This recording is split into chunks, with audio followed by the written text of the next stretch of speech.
Queen. My queens, the scrotes, the low value males, the negative value males. And of course, what am I missing? The high value males. But that shit is like the G spot. That shit is a myth. The myth of the high value male.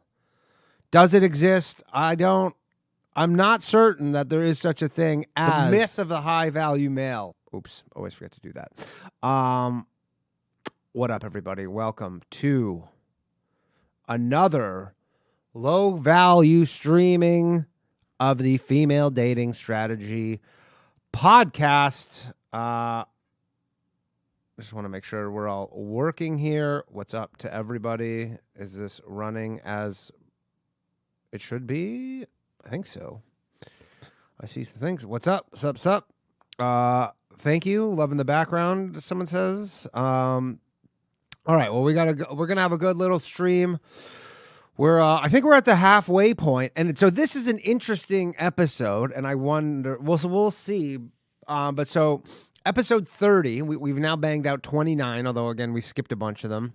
This is episode 30 of the Female Dating Strategy podcast, titled "Gabby Petito: What Women Can Learn from the Police Footage." So, interesting thing about this: the reason why I ever even learned about Gabby Petito, learned about Female Dating Strategy podcast was because I'm going to see if I can search my own tweets.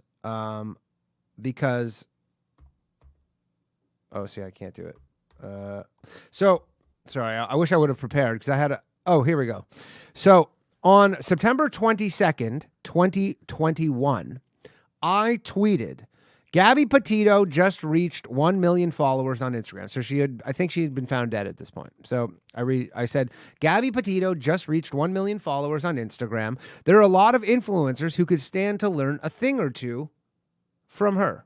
That was my joke. So the joke essentially was, if you're an influencer and you're wanting to become popular on Instagram, get murdered. That was the joke. It was get murdered by your boyfriend or husband. If you would, now again, it's obviously a joke because why would you care how many followers you have if you've been murdered, right? So that was the joke. I thought it was a clever joke. Did pretty well on Twitter, if I don't say so myself. But I guess the hens over at the Female Dating Strategy found out this joke came. And so I was on the front page of the Female Dating Strategy Reddit being like, see, look at this fucking piece of shit. All this stuff. They were going in on me pretty hard. And then someone brought it to my attention, at which point I learned about the Female Dating Strategy. I learned about the term low value male, everything. It really just broke everything open. So if anything, who knows? Maybe this Gabby Petito tweet changed my life. So shout out to Gabby Petito. Shout out to Brian Laundrie. Because without Brian Laundrie, there would be no Gabby Petito, kind of. And I'm hoping that the Female Dating Strategy clips this and then puts me on blast again. By the way, there's a Gabby Petito movie on Lifetime right now, which I saw a bit of, and I'm like, it makes her look kind of crazy. It doesn't make him look good, but it makes her look not good either. So anyways, so I wonder if I'll somehow maybe come up in this. I don't know.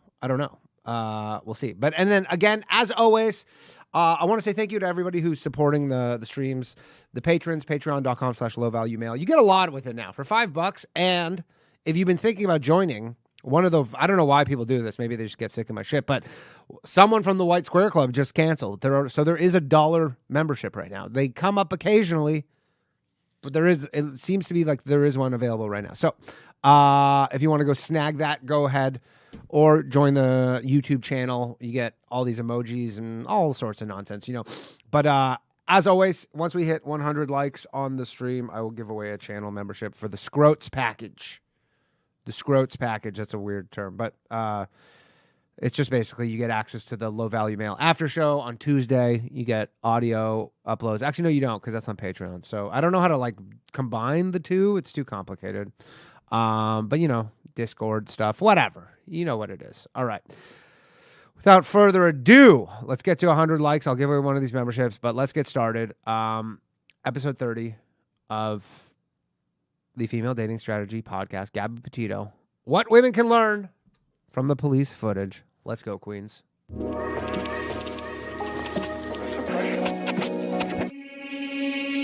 What's up, Queens? What's Welcome up, to the Queens? Female Dating Strategy Podcast, the meanest female-only podcast on the internet. I'm your host, Ro. This is Savannah. And I'm Lilith. Today we're going to be talking about the Gabby Petito case. Specifically, we're going to be reacting to the body cam footage by the police.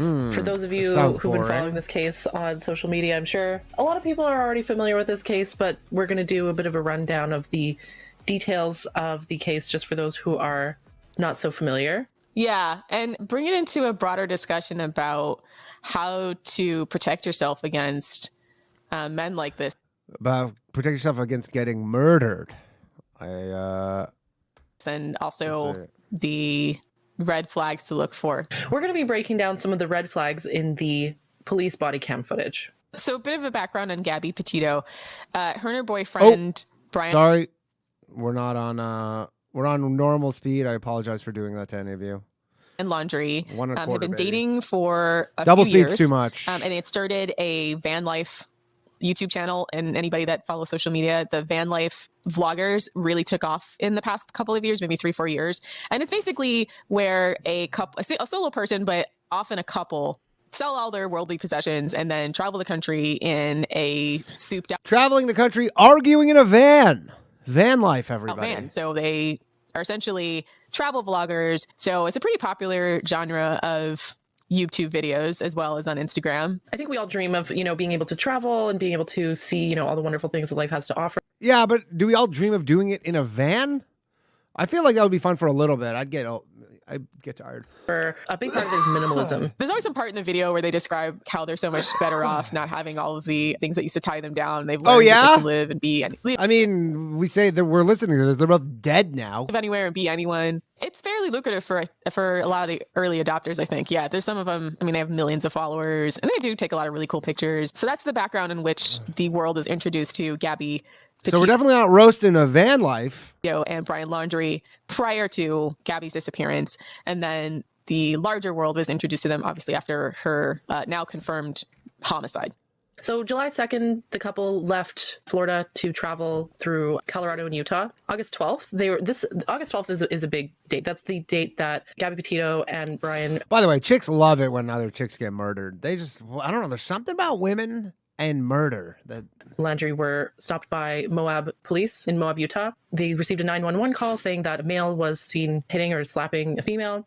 And when the police arrived there, they found what they called a domestic dispute. And by now, I think millions of people have seen the body cam footage. It's very hard to watch. It's very creepy, but we'll get into that in a moment. So on August 19th, they posted on YouTube their channel, Van Life, beginning of our van life journey. August 19th, this was after the domestic incident. So they posted a video about their van life. It was very idealistic, very lots of pictures of them kissing, like holding hands, walking down the beach, that sort of thing. So it's almost creepy to me that happened after the domestic violence. Like that was posted a week after the domestic violence dispute. It also goes to show you cannot trust the relationships that you see on social media And Instagram, yeah. Yeah. So much of it is contrived and so much of it is them only showing you the parts of the relationship they want you to see. Yeah. I mean, they're already on the road Obviously. for over a month. Basically, I mean, how unhinged would it be if you're showing like every aspect, all the negatives of your relationship on social media? You'd be like, that's just, it's like, here's me and my girlfriend fighting. on the timeline when the police were called and then they posted their video a week after that. So the last time that Gabby was seen alive was checking out of a hotel in Salt Lake City, Utah on August 24th. Then Petito's mother said that she last spoke to her daughter August 25th. How do we learn about dating strategies? Where's the dating strategies? Or is this one just for them? Instagram picture was posted. Yeah, so a witness claimed in a TikTok post that she and her boyfriend gave Landry a ride in Grand Teton National Park August 29th, that he was camping alone for days. That's suspicious. So this is a guy who, for at least from the last time that Gabby was seen on the 24th, 25th to the 29th, that he was aware of her death, that he's still out here camping, and she then more than likely was dead somewhere between this time. Yeah. That's like the kind of fucked up thing about him, is that he probably murdered and then he's like just going back to enjoying his vacation, you know? Yeah, he was probably like trying to get he was trying to seem innocent So, right? Because, like, if he was trying to not appear guilty, obviously, because he was still in his mind going to get away with this. So then he had to be like, yeah, I guess we're going to fight and I'm just going to keep on camping. Yeah. So then September 1st, police said that Landry returned by himself to Florida in Petito's white van. He was seen for the next week or so, like cleaning his van, mowing the lawn, just going about his day. September 11th, Petito was reported missing by her family to the Suffolk County Police Department in New York. Her family lives in Long Island, New York. And said that Petito stopped communicating with her friends and family. She was believed to still be near Grand Teton National Park in Wyoming. And then during this time, for some reason, Brian's family never thought to tell her family where they were or what was happening. The only reason why why Gabby's family reported the disappearance to the police was just because they hadn't heard back from her. Yeah, it was very odd that he showed back up to his parents' house. In her van. And it seems weird that the parents didn't ask questions, or maybe they did and he gave him some lie. But either way, I think I don't know how close or how far they live, but the fact that he was riding around in her van without her should have been a red flag. A red flag enough, yeah. And he didn't report her missing. He just carried on for another couple of weeks, even though she wasn't with him. It's very bizarre. Yeah. And then on September 14th, Landry and his family released a statement saying that he will remain silent under the advice of his counsel, which is super sus. Like, what kind of person comes back from a road trip where your partner just disappeared, apparently, and then the first thing you do... when you start... I mean, again, obviously we know now, but when you start getting accused of shit, if you're innocent, if you're guilty, you don't want to talk to the cops, because you say one thing and it will be held against you. Get back his lawyer up. You don't even go to her family and say, oh shit, Gabby's gone missing, like, I'm white. Like, this is supposed to be your fiance, like, the person that you're closest to. And you just go ghost on her family when she doesn't come back with you. It's so... I don't know what kind of person would be cool with that. I just don't. And then September 15th, he murdered her. Northport police named Landry a person of interest in her disappearance, but that he was not making himself available to be interviewed by investigators or provided any helpful details. So he refuses to cooperate with the investigation. Another red flag. That's like, what, fifth red flag? I mean, there's no reason to not be concerned about her safety unless you already know she's dead, right? Because otherwise you would be like, oh, let's send a search party, even if they had split up. Yeah, even if you're broken up. The queens have cracked the case. Like, I don't have a single one of my exes that if I thought that they were missing and I knew where they were, like, even if I didn't like them, I would still give information so that hopefully they'd be found, right? Well, you're a better woman than I. Right, exactly. Yeah. So it's very clear that he knows something happened to her. Well, that she's not coming back, basically. Or that he's hella guilty. That's how guilty people act. Yeah, September 16th, Petito family releases a letter to the Landry family pleading for their cooperation, and they just left. Is this episode boring? I can't tell if I care about this. I honestly can't tell if I care about this episode or not. Obviously, it would be funny if they start roasting me for my tweet. Landry's family just leaves her family on red, don't respond. And keep in mind, Gabby lived with Brian's family, right? So she knew Brian's parents. She knew their whole family. You'd think that they would at least give somewhat of a shit about her safety. Disgusting. And then on September 17th, Landry was reported missing by his family. It's just... The family said they hadn't seen him in days, which again is also crazy to me. His whereabouts are currently unknown, and currently they're searching for him in a nature preserve in Florida. And so a lot of people are speculating that he's either committed suicide or that he's on the run. And then September 19th, that's when they found a body that they said was consistent with the description of Petito. They then did an autopsy, confirmed on September 21st that the body was in fact Petito's. And then September 22nd, they issued a arrest warrant for Landry. And that's more or less the summary of the timeline of events. It's still an open investigation. This is the best information that we have so far. There's a lot to dissect here as far as his behavior and the red flags that were presented. We're putting it to the people as a poll, skip or no skip. During the initial contact they had with the police that we think is important to dissect, in addition to the discussion about the case at large and his behavior afterwards. And also the behavior of the police as well. I have a lot to say about that. So their roasting is coming. But before we get into dissecting this incident, we just wanted to... By the way, shout out to Kloonberg for the very astute comments. So he says, so their dating strategy show is now a true crime show. Natural evolution of chick podcasts, I get. Very well said, to Kloonberg. say that our thoughts are with Gabby Petito's family. Ultimately, they are living every family's worst nightmare when their daughter goes out and doesn't come home. And we really empathize with their situation. Obviously, they are living every family's worst nightmare when their daughter goes and lives in a fucking van on Instagram. And hope that they find Seriously, that was a tragedy. healing at some point and justice over the loss of their daughter. So, and our thoughts go out to her. And also to all the other families who are missing their daughters, their wives and sisters, because unfortunately Gabby Petito is one of many, many millions of women who are disappeared at the hands of men. I think Did you just say millions of women? aspect of their social media presence and them being part of this van life movement really is part of the push of the visibility of the case. And there's been some discussion about about how the media only covers certain types of cases, mostly specifically around missing white women. I know there was some discussion that a lot of that had to do with Gabby's parents behind the scenes trying to push it to the media because obviously their daughter had been missing for a month and they didn't hear anything from either Laundrie's family or the police. We're going to let this poll go on for another minute or two, but it looks like this is a skipper. But I think it's a tragedy and that we're going to focus on dissecting the kinds of tells that I think any woman can use in this situation. Because obviously, when we're talking about male behavior and male violence, that's something that we all experience. So we're going to dive right into Brian and Gabby's encounter with the police as taken from their video cam on August 12th. His name's Gabby. Brian. Gabby, Brian. Okay. What's going on? How come you're crying? I'm sorry, we've just been fighting this morning. Some personal issues. You want to tell me what's going on?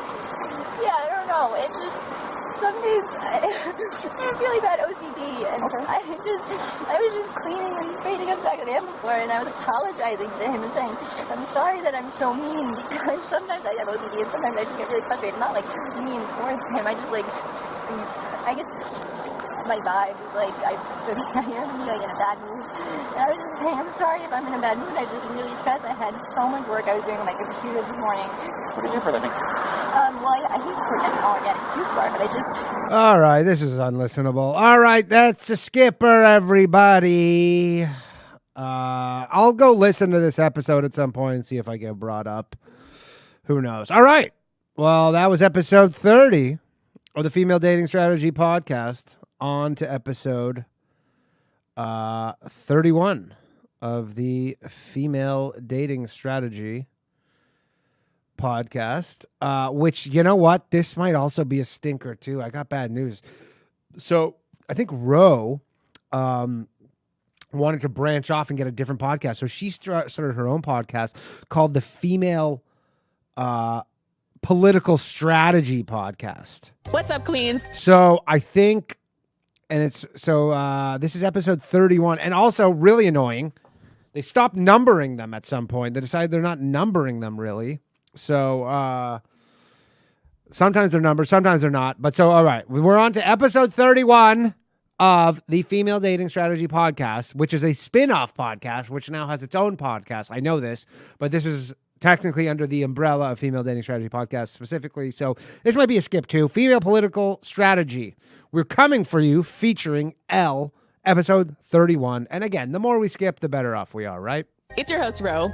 Do you like female dating strategy? Would you No. like to see us expand on a lot of different No. platforms? Then please sign up for our Patreon. We are No. currently targeting a $10,000 per month No. goal, which would allow us to work full-time on female No. dating strategy content in order to expand on different platforms and upgrade No. our media presence. As a special thank you to our current Patreon subscribers, we will No. be increasing our upload rate for our bonus content to be weekly on Fridays, No. as well as offering a special discount for paid annual memberships. So No. please check out our Patreon at patreon.com/the Slash female low dating value strategy. mail. That's patreon.com/the female Low dating value strategy. mail. Thank you. Let's start the show. What's up, Queens? Welcome to the Female Dating Strategy Podcast, the meanest female-only podcast on the internet. I'm your host, Ro. And this is Savannah. And I'm Lilith. And for the first time ever, we're introducing Elle. Say hello, Elle. Hello, everybody. Wait, we have a new member? Like, they're not saying featuring Elle. It's like a... Ow. A little bit of background on Elle. We, a couple of months ago, sent out a message that we were looking for a conservative co-host for a soon-to-be-launched political strategy podcast called Female Political Strategy. And we, fortunately, were able to find someone who came from a conservative ideology to join us on that podcast. I wanted to kind of talk about it. We wanted to invite her on the show because we wanted to both introduce her to our audience, but also to discuss the controversy that arose when we originally were looking to find a conservative co-host. Because I know when we originally put the bat signal out that we were looking for, that we were looking to reach across the aisle for our political strategy podcast, it was not necessarily immediately well received by our audience, who overwhelmingly leans left wing. Yeah, I was surprised that it got the amount of backlash that it did because were you surprised that your female podcast got some backlash when you tried to bring on fucking Megyn Kelly? I mean, as a Canadian, like, conservatives here are pretty normal, but I don't know about you people in the States. No, I'm kidding. I also second that as a Brit. I find As a Brit? politics in the US is a lot more polarizing. But I'm excited about By the way, throw me a like, 50 more likes on the stream, and I'll give away a channel membership. You'd be stupid not to. this new podcast. I'm excited to have Elle on board. I'm excited. It's always good Well, to have a dialogue with people you may disagree with. I find that like living in an echo chamber, so to No, you silence people you disagree with. speak, is not really always a good thing. It's always good to hear the other side, and you may also find that the other side has really good points as well. Because I know when I started, What? I studied like politics at uni. When I started, I was quite left wing. Uni? By the time I left, I was like in the center, possibly leaning right.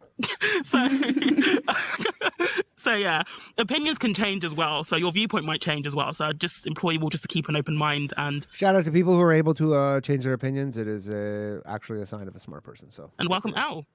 Welcome. Thank you guys so much. Like, I'm super stoked to be here, honestly. And I'm fucking super stoked to fucking be here. I What? genuinely couldn't agree with you guys more. You guys are a dope group of girls for sure. Oh, shucks. Thanks. Yeah, we do our best. We try. Yeah.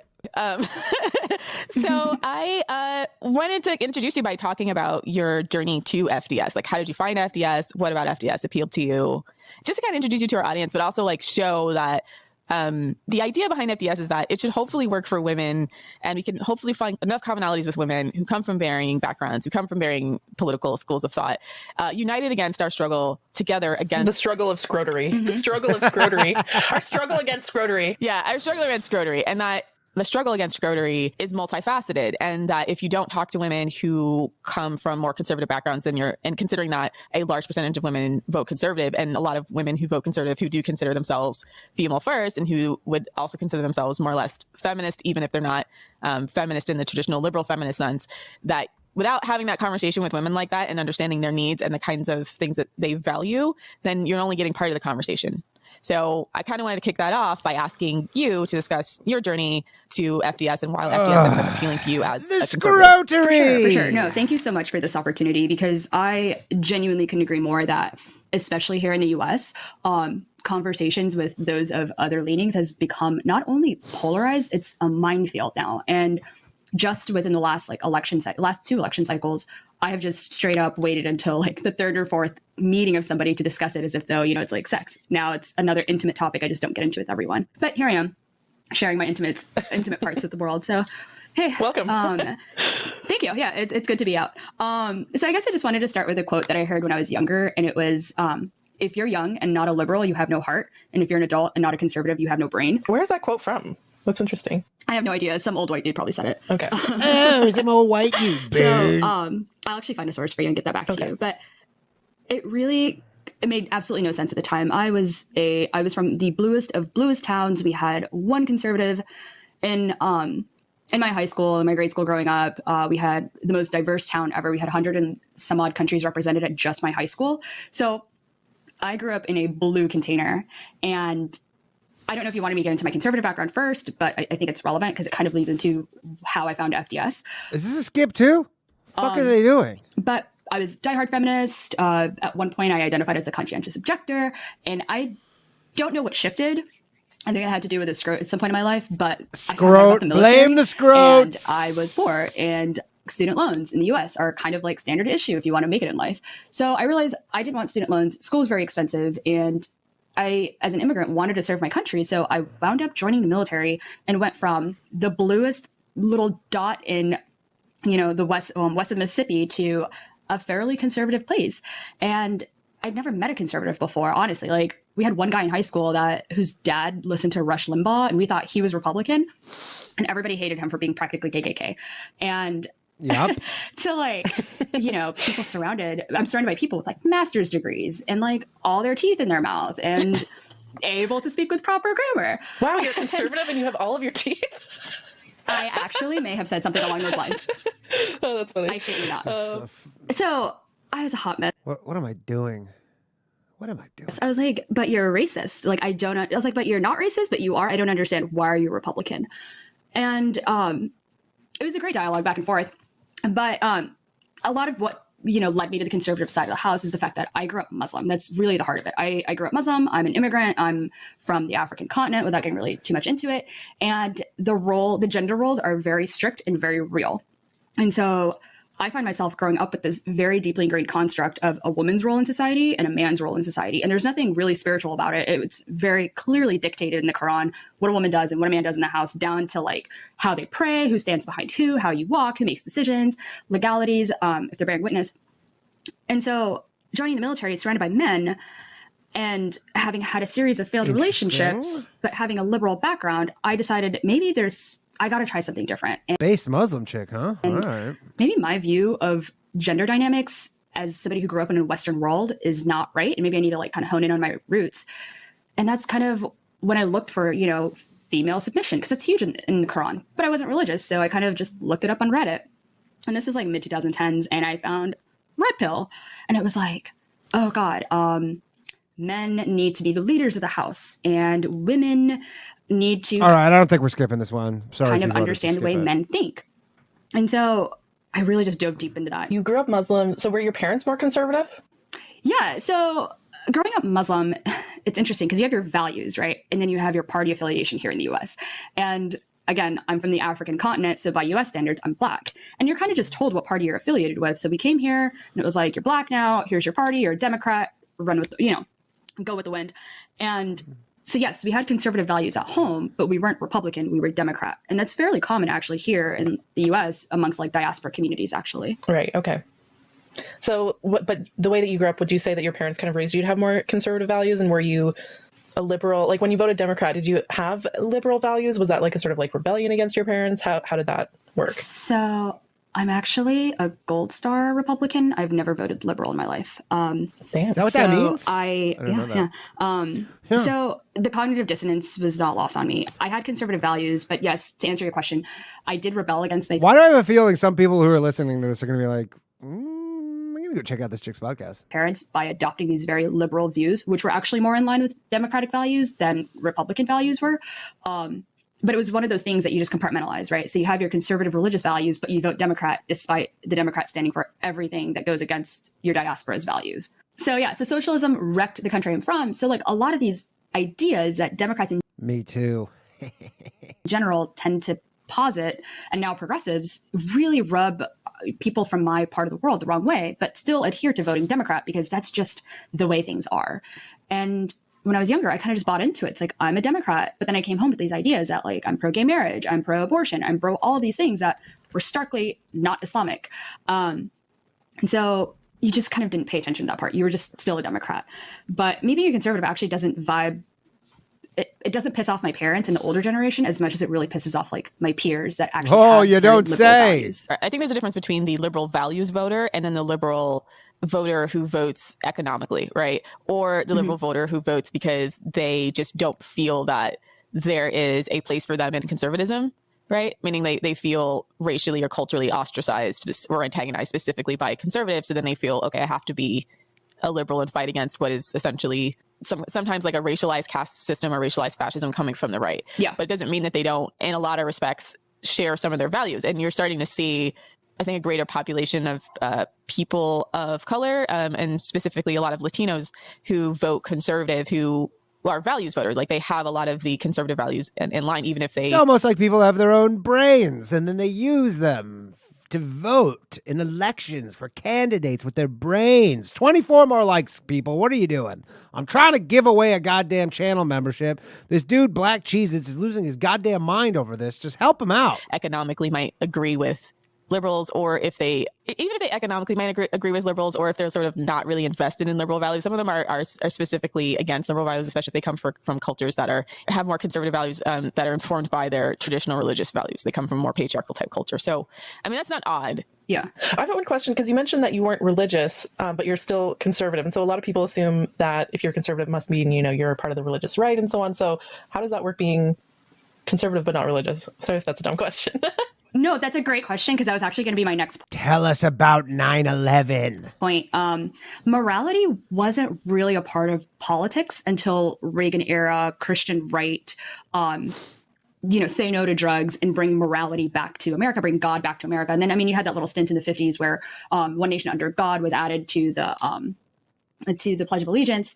So having political values here in the U.S. is two things. So one, you actually have political ideologies in which the way a government should interact with its constituents, right? And then you also have the morality-based system. And I think those two exist on both sides, right? So you have the social morality that the left is kind of emerging with now, with like the sacred topics that you just don't say anything about, which we won't get into, but the social issues that each side kind of panders to.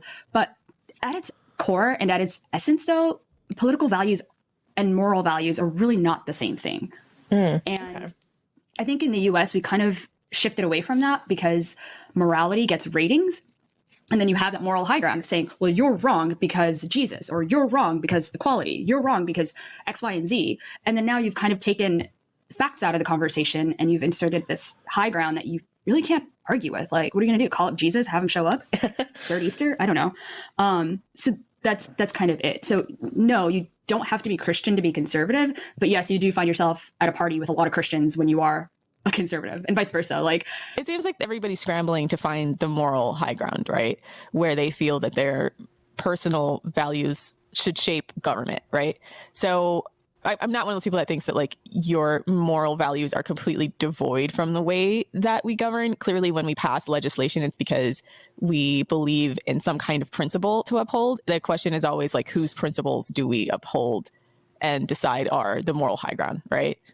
yeah. So I think it's a little bit tough because when people are like, well, keep religion out of politics and separation of church and state. Well, I completely and totally agree with that. It's like, what exactly constitutes religious values or moral values, right? Right now, you're seeing two competing frameworks of moral values, one coming from academia and then one coming from your old school traditional sacred religious text, right? I mean, they're different. So yeah, I don't... these both have some kind of moral framework in which they view the world. The question is always whose values are going to be more effective for governing a populace. I think that's a false dichotomy that we've worked ourselves into, that how do you define right if not without religion or some sort of like moral basis? But I think the real dichotomy here is the collective good vice the individual good. Mm-hmm. I think that's the real spectrum that we're on, that we've shifted away from. You know, before it was, hey, do we do good by the individual or do we do good by all? But we've all kind of broken up into, balkanized essentially into these groups of who's more right than the other. But if everybody believes what they believe, then we're all right and we're all wrong, and we stay in a state of chaos. And that gets into my more like conspiracy, wingnut, irregular warfare. Yeah, stuff, now we're which I talking. don't think you guys are trying to get into. But yeah, again, it's just a false dichotomy. I don't think morality has to be based. Morality has to be the conversation. It's just whose good are we serving? So the funny thing is that I think both sides think that their side is about the collective good and that the other side is bad and individualistic. Yeah, I certainly don't think this is going to be a funny episode. Like, take abortion, for example. Left-wing people see abortion as, all women need to have access to abortion because it's good for, all of society to, have rights or how do I put it? Like, it's good for all of society if women are able to control their reproductive freedom. Yeah, and whereas conservatives see that as more of an individualistic thing. So they say that they just think it's a life, and we are against abortion because it's killing babies, and we're speaking for the voiceless, and to have an abortion is selfish and individualistic, and so on. So I think like both sides see themselves as about collective good, and that the other side, which is the right thing, and that the other side is selfish and individualistic. I don't know. I think it could go both ways. If you're really thinking about society on an individual level first, which is why I am a conservative, individual liberties at the smallest personal level, I think we could do a lot of good. And it is a little self-centered, but I am so on the fence about if we skip this or not. It's somewhat of a shorter episode. But I think we think too macro too sometimes, because in the US, you don't really have a lot of focus on the local level politics either. So if we take that like view of not just the individual of 365 million people, but really zoom it into the individual communities and the individual I don't know though, because this isn't even female dating strategy. This is just Lilith or Ro or whatever and this new chick. People and the individual. The other two aren't even talking. Where families. Yeah, families, structures. And by individual, you mean like you don't think government should be involved in any type of way? Put in a poll up again. I think balance is healthy. Okay. You mean like, I guess what you're saying, individual morality or supporting individual morality, you mean that like the idea that poll is up for 5 minutes, whatever the results are.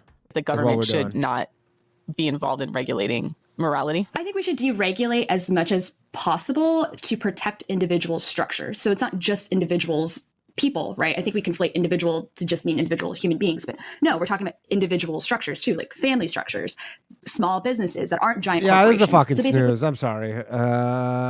We gave it a try. No dice. But we are ripping through these episodes, huh? All right, that was episode 31 of the Female Dating Strategy podcast, which is the Female Political Strategy podcast, which is actually its own podcast, which we will not be watching. And on What's up, Queens? It's your host. To episode 32 of the Female Dating Strategy podcast, which is Jezebel.com goes inside us. I don't know what that means, but god damn it, do I want to find out, and this will probably be more up our alley. So episode 32 of the Female Dating Strategy Queens? podcast. It's your host, Ro. Do you like female dating strategies? No! Would you like to see us expand on a lot of different platforms? Then please sign up for our Patreon. We are currently targeting a $10,000 per month goal, which would allow us to podcast on the internet. I'm your host, Ro. And this is Savannah. And I'm Lilith. And finally, drum roll please, the much awaited, pretty much completely anticipated showdown with Jezebel.com. Infamous libfem pick-me hive. Yeah, now we're architect talking. of everything. Now we're talking just a bunch of chicks cat fighting with each other on the internet. This is what we came for, people. Wrong with sex posse feminism. Created by and for libfem pick-me's. Yep. Just to say, this particular showdown, unbeknownst to us, has been in the making for the past 12 months. And the writer, Tracy Clark Flory, had a, I'd say, roasting from FDS a year ago. So basically, in February of this year, Tracy Clark Flory, she's a senior editor, I believe, at Jezebel. Senior staff writer at Jezebel covering sex, gender, and feminism. Author of Want Me, a She sounds fun. sex writer's journey into the heart of desire. I'm sorry, but the title Want Me, it's like, pick me, choose me, want me. Even the title is Pick Me. Even the title is Pick Me. And she couldn't even resist. In February of this year, she wrote that book called Want Me. And she was basically doing a press tour for all of these different newspapers and magazines plugging her book. And she wrote an article on Jezebel.com describing her quote unquote sexual journey. Didn't she also write the article, Do the Patriarchy to Me? Yeah. So one of the articles that she wrote was on Jezebel.com was literally titled Do the Patriarchy to Me. And it is the most pick me bullshit I feel like we've read in a long time, right? So our Twitter lit her ass up. Not like a regular roast. We didn't show any mercy. No mercy. Oh, it wasn't just like a roast to scrote where you go, you're a loser. Like straight up, we cremated this bitch. We dropped kicked their ass into a kiln, right? And she didn't respond until this week. She didn't respond until now. Until this week where she wrote this article. So I want to talk about, I want to read you a couple excerpts from this article that people took issue with. So apparently Do the Patriarchy to Me is an excerpt from her book, Want Me. So first of all, what our readers took issue with and what our Twitter took issue with is that the photo to this article is actually really, really graphic. You're seeing a girl with her hair pulled back, and obviously like giving fellatio to some dick off camera, but like her neck's really snapped back. So it's kind of it looks like an aggressively brutal. It looks like a face fucking, yeah. She's basically choking on a dick, yeah. And that's the imagery there. And so first of all, a lot of our users were just like triggered by that off rip, or like, why would you put this? For women who have been sexually assaulted, seeing that image was the phrase do the patriarchy to me. Even if you do genuinely have the desire to be degraded, it bothers me when women put these sorts of articles out there because one, men see that shit and they think, oh, women like to be abused. Women love the patriarchy. Women love to be oppressed. That's why I should treat them like shit. Secondly, like other girls look at that and there's an element of social contagion there. Yeah, the whole thing is basically her feeling insecure because of like porn and then having a lot of casual sex in which she basically uses to self-abuse. The opening paragraph of this article goes like this. It was an unforgettable, instantly recognizable sound. Glug, glug, glug. Gagging until tears, mascara smearing like that of horror movie heroines. There was saliva, so much of it, frothy and thick, desperately spit out amid gasping breaths or else escaping from the sides of one's mouth. A face held between palms or hanging over the arm of a couch. Men saying, take it, or good girl, or choke on it. Here I have to ask myself, am I writing a love poem or a feminist polemic? That was so disgustingly graphic. Like, it is so graphic for no benefit as well. She's basically describing the average... So disgusting and graphic. Anyways, guys, I gotta go take a quick break. Violent porn scene. Yes. Most porn has that clip in it where the woman has her head over the back of the couch or over the arm of the couch or whatever, or just like the violent face fucking, this like degrading shit. Yeah, so the rest of it's like her describing her. It just feels very self-masturbatory, right? So it's like the rest of it is her describing like navigating all these videos and like masturbating herself. Gosh. I'm writing Where about deep is this throating, article? face fucking videos, scenarios involving women to various degrees, passive or active during a blowjob. And then she talks about how, you know, she watches, she's basically porn sick. This is a woman who's porn sick, essentially. Yeah, deeply porn sick. We talk about men being porn sick, but women can be porn sick too. Yeah, so she's basically saying the rest of this is like she fakes orgasms with partners, basically admits to being a cool girl because she's like watching these videos, like trying to be the kind of sexual fantasy she thinks these men want. At the end, there's this dialogue where she says, he There's- was the first man with whom I'd never faked Just posted the link in the chat, by the way. an orgasm. Whoa. So, girl, you're saying you've faked an orgasm with every man you've ever had sex with? That's such a self-own. But it's not even just like laughing at her for doing this. It's the fact that like the Jezzies have long since been the type of people that they consider their progressive sexual politics and the fact that they can take this kind of abuse. And like here is like her in her now mid-30s actually stopping to analyze that. But I'm like, you've been writing for Jezebel for what, like a decade? And it's almost like she's getting this from, because I've read a lot of erotica in my time, like it's almost like she's trying to be a good erotic writer. And like sometimes in these books as well, you would get a line. This was most, I guess, prominent when I read a book like 50 Shades of Grey, where it was trying to be sexy and it wasn't, where you could tell the author thought, yeah, this is going to make them really wet, and it literally like dries you up faster than a pap smear. But this line, do the patriarchy, I was like, what? Like, how is this disturbing? What? It's actually disturbing. Like, It's like she can't dream of another This is very disturbing. This is all very...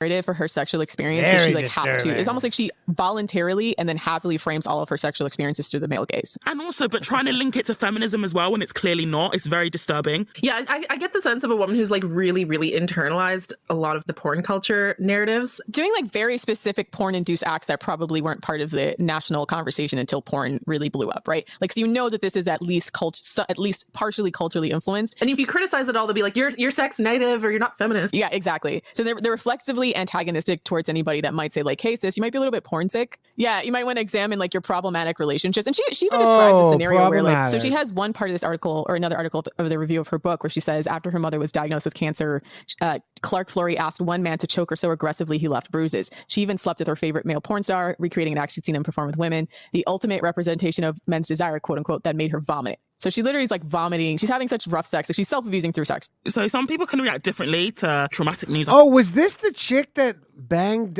James Dean? I think I remember a parent hearing having about cancer this. or a parent passing away, but she's just not really doing that.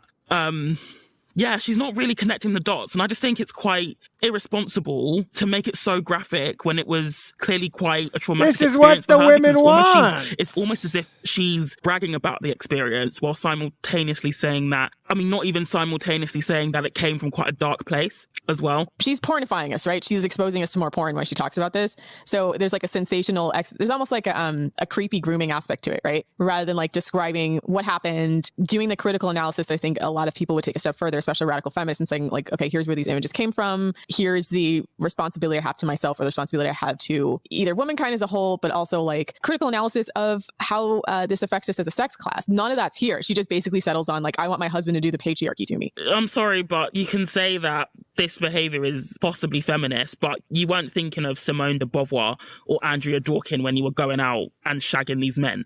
And, Who the fuck is that? getting them to choke you. Yeah, Andrea Dworkin would be turning over in her grave if she knew that this woman was saying this was feminist. They refuse to platform like radical feminist critical thought for that reason, because I feel like a lot of the stuff is called out and how a lot of the violence and sex is the result of pornographic infiltration of our culture. But like, one, Jezebel seems to just completely reject that as like a general editorial voice.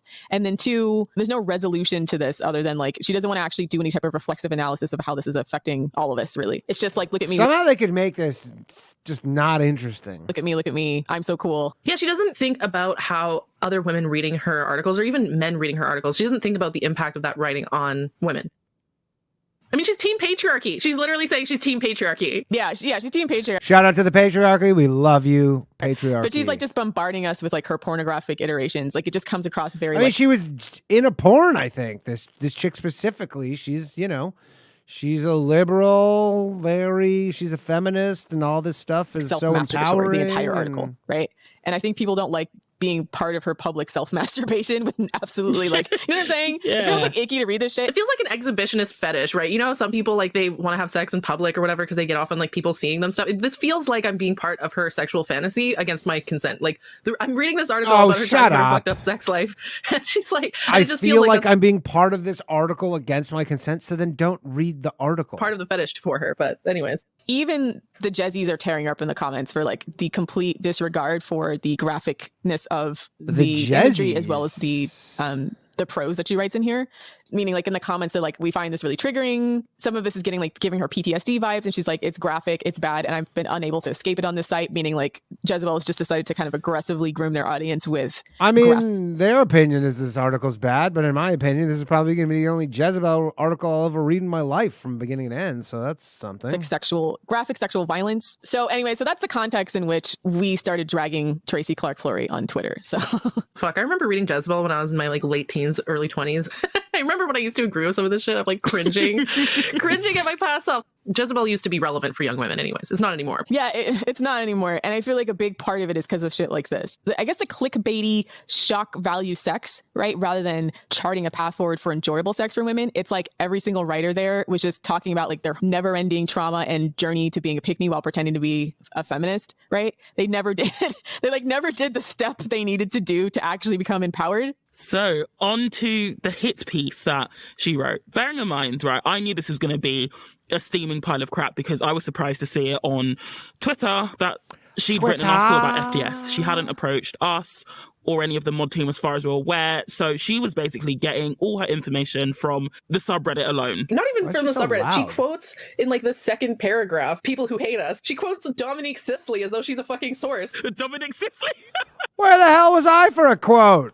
Imagine being that bad as a journalist. You don't even contact the people you're writing about. You quote the people who hate them. If you guys have forgotten about Dominic Sisley, we gave her her own roasted several months back. The episode is Vice Media Comes to the Queens. To give her a slice of credit, she did approach FDS, but then she literally just, we may as well not have bothered, to be fair.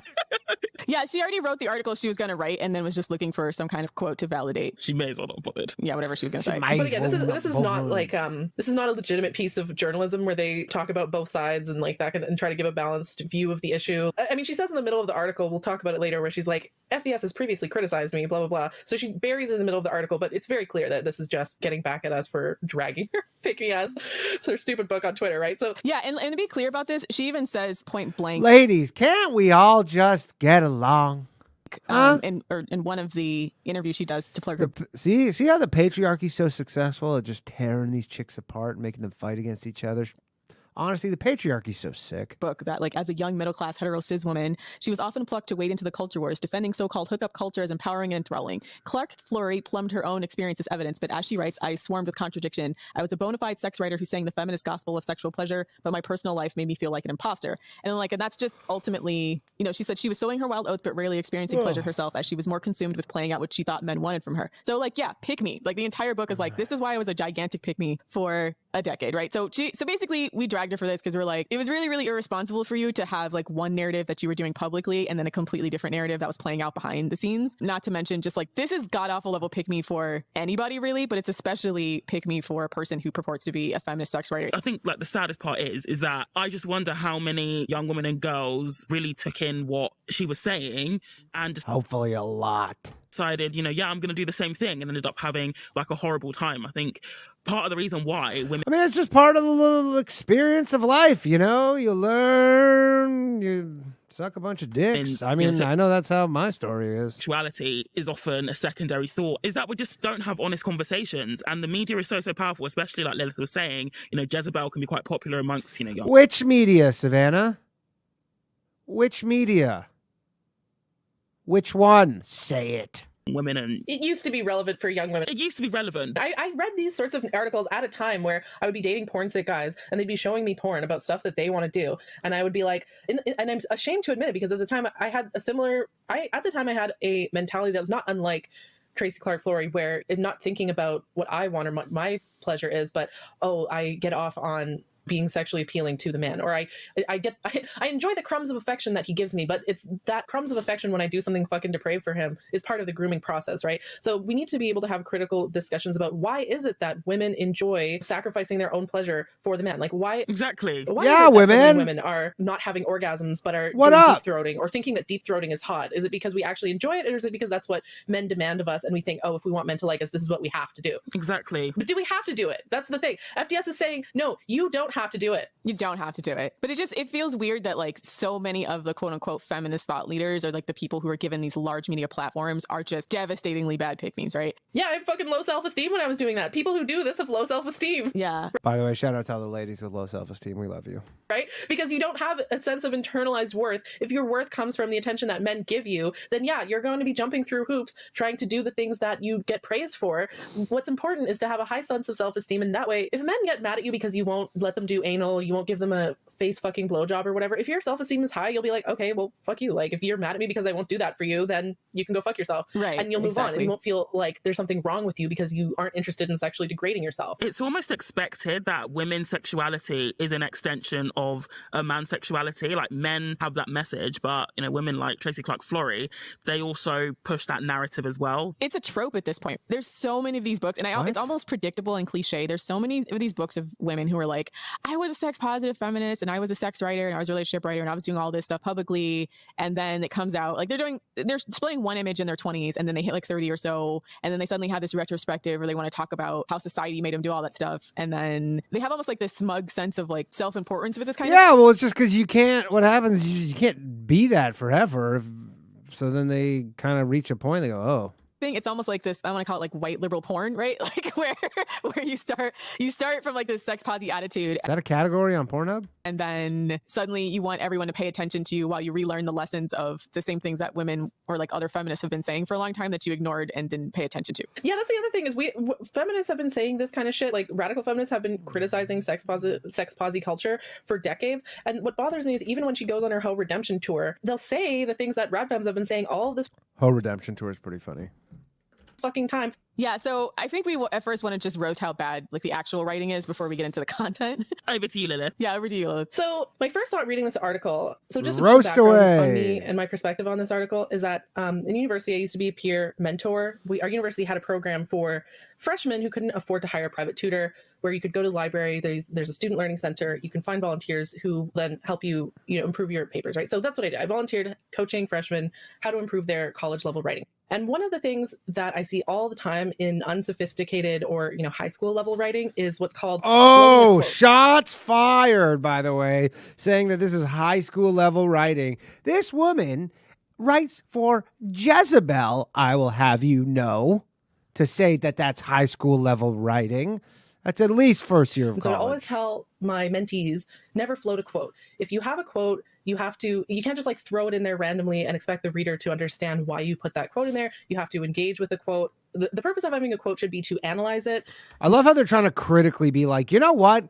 This Jezebel.com, this is not real high quality journalism. How many Pulitzer prizes has Jezebel won? Not to have words that you want to write, but like you're just too lazy to come up with the words yourself. So you just put someone else's quote in there, right? I see this pattern in almost every single paragraph of this article dragging FDS, where she'll make an outrageous claim about us and then put a random quote next to it, but not actually explain the quote or the context. Like it's a cherry-picked quote that she's taken out of context, and she just expects the outrageous claim to go unchallenged because she's put a quote next to it, even though the quote very often is completely unrelated to the outrageous claim that she's making, right? If I received this as a, this is my paper, like, how can I improve this kind of thing? I'd be like, yeah, you're floating your quotes. You need to contextualize the quotes more. You need to actually engage with the quotes in an analytical way. There's just no critical analysis. It's just it reads a lot like, a freshman level, fresh out of high school, never written a college paper before. It's just bad writing. That's all I have to say about it. It's just bad writing. Yeah, there's a ton of I love how, like, they're going after female dating strategy. She goes, well, the writing's bad. cited a narrative and I cherry pick quotes out of context to build said narrative. It's like a freshman, they decide on their thesis statement first before doing any research, and then they go out there and try to find information that proves their thesis, and then they go out there trying to find evidence and can't find any evidence, so they just twist whatever narrative or they find bad sources. First of all, she doesn't cite any. Yeah, it's called journalism right now. What you are describing is journalism in this era. Like, you have a standard for journalism that kind of no longer exists anymore. This is what kind of everybody does. This stuff, right? Which is, I think, deliberate, because if she actually linked to where these quotes came from, and all I did was honestly just try to Google where, just type some of these quotes she took from FDS into Google to see if I could find the actual original post. So I found a few of them. And then when you read the entire post, it just doesn't say what she says it is, or sometimes is like directly contradictory.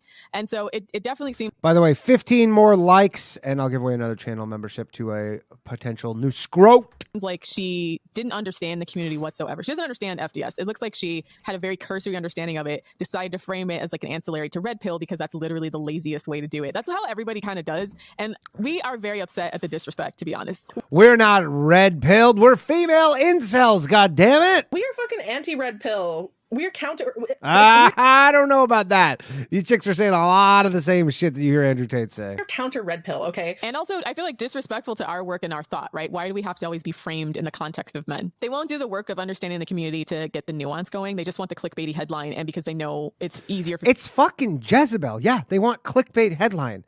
The goddamn picture in this article is some chick sucking a dude off. People to hate on us if they just think we're a female red pill. But even with like the cursory, like even if you just take a look at the front page and then you look at the red pill front page, if FDS was like the red pill, it would be, oh, I'm going to see my sixth dick this evening. Oh, like how can I scam this guy into sleeping with me? Like, or how I tricked. Hello.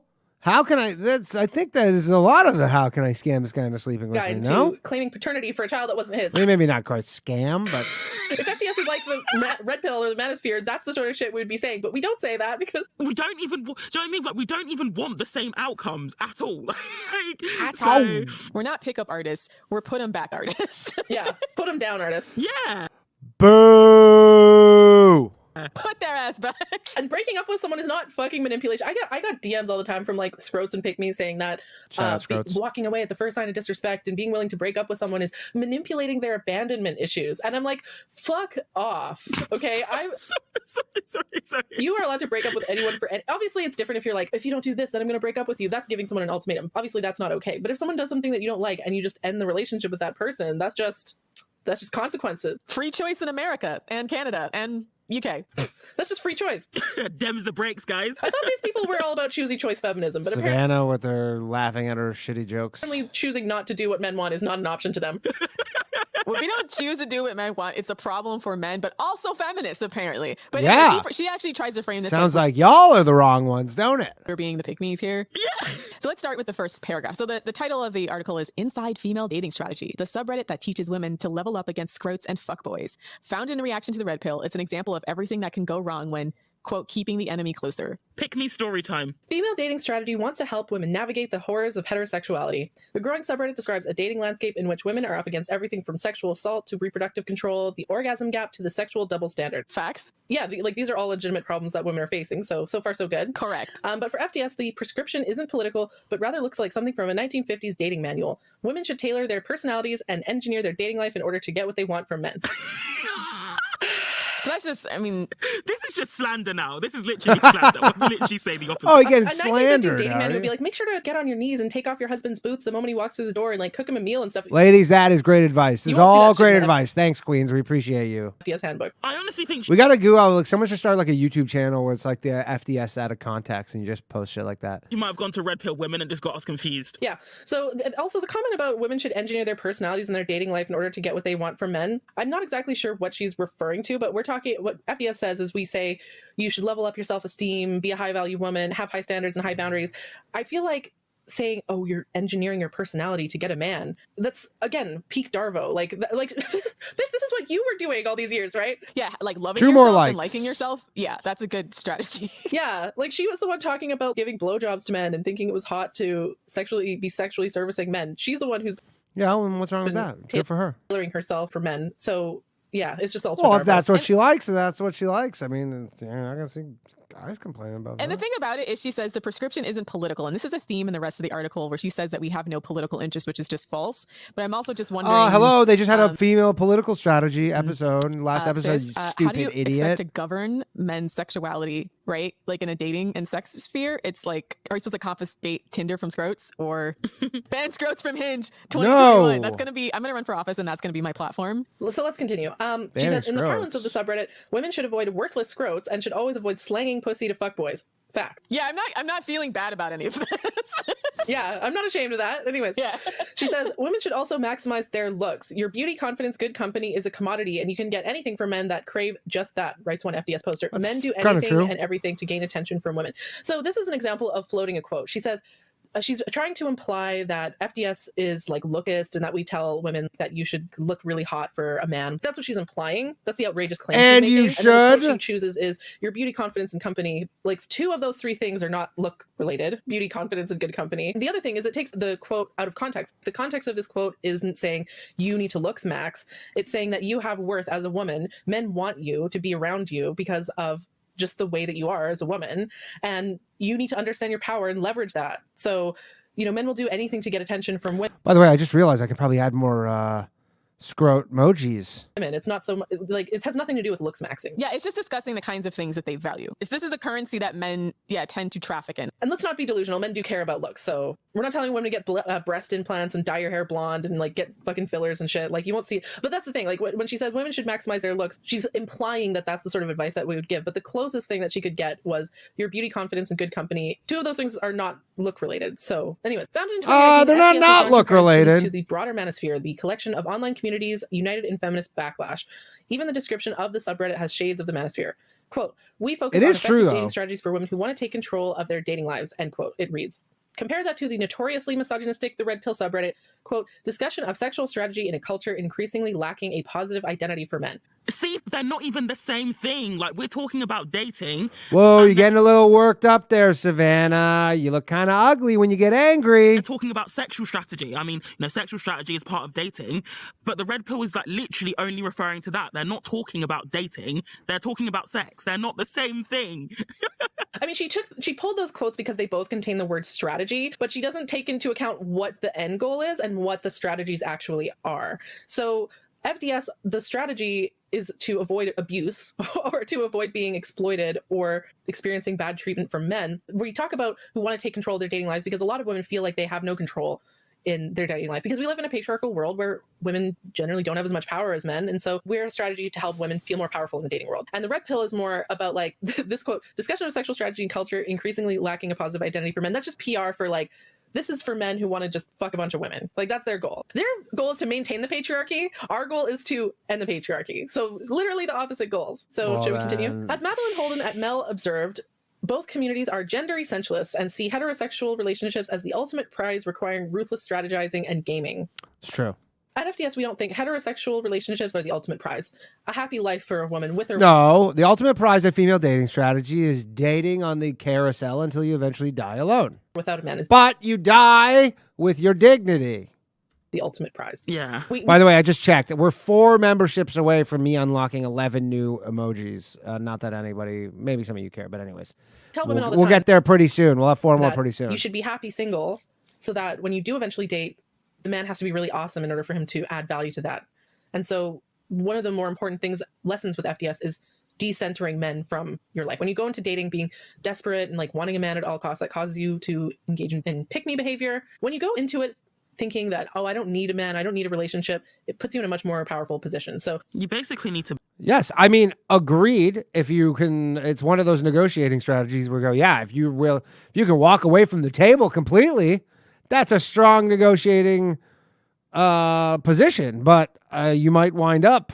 benchmark men against yourself as opposed to benchmarking them against each other, because then you'll probably make a much better decision as to which one you want to be with. exactly.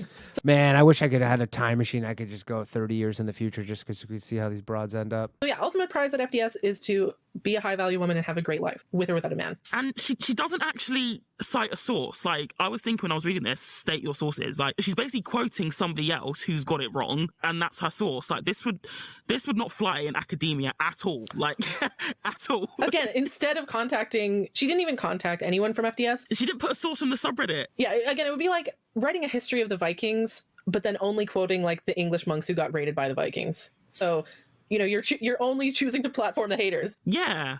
Yeah, Mel Magazine is the magazine for Dollar Shave Club for men. So of course they hate us, right? Like, What?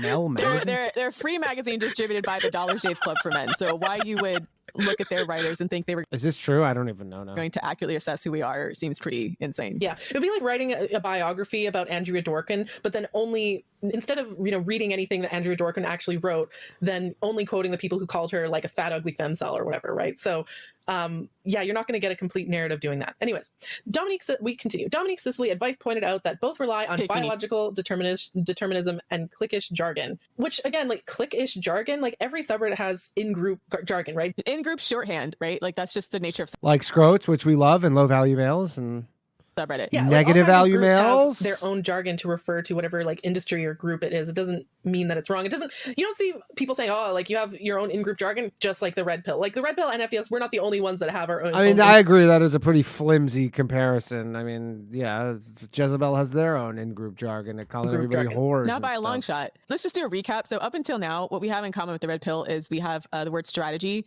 in one of our taglines, and also we use subreddit shorthand. Let's make a list, actually, bro. You want to keep tabs, like write down. I'm going to keep tabs. I'm keeping track. Things that FDS has in common with the Red Pill is 1, using the word strategy, 2, talking about relationships, 3, having in-group language On a subreddit, which is all of the subreddits. All of the subreddits have this. Yeah.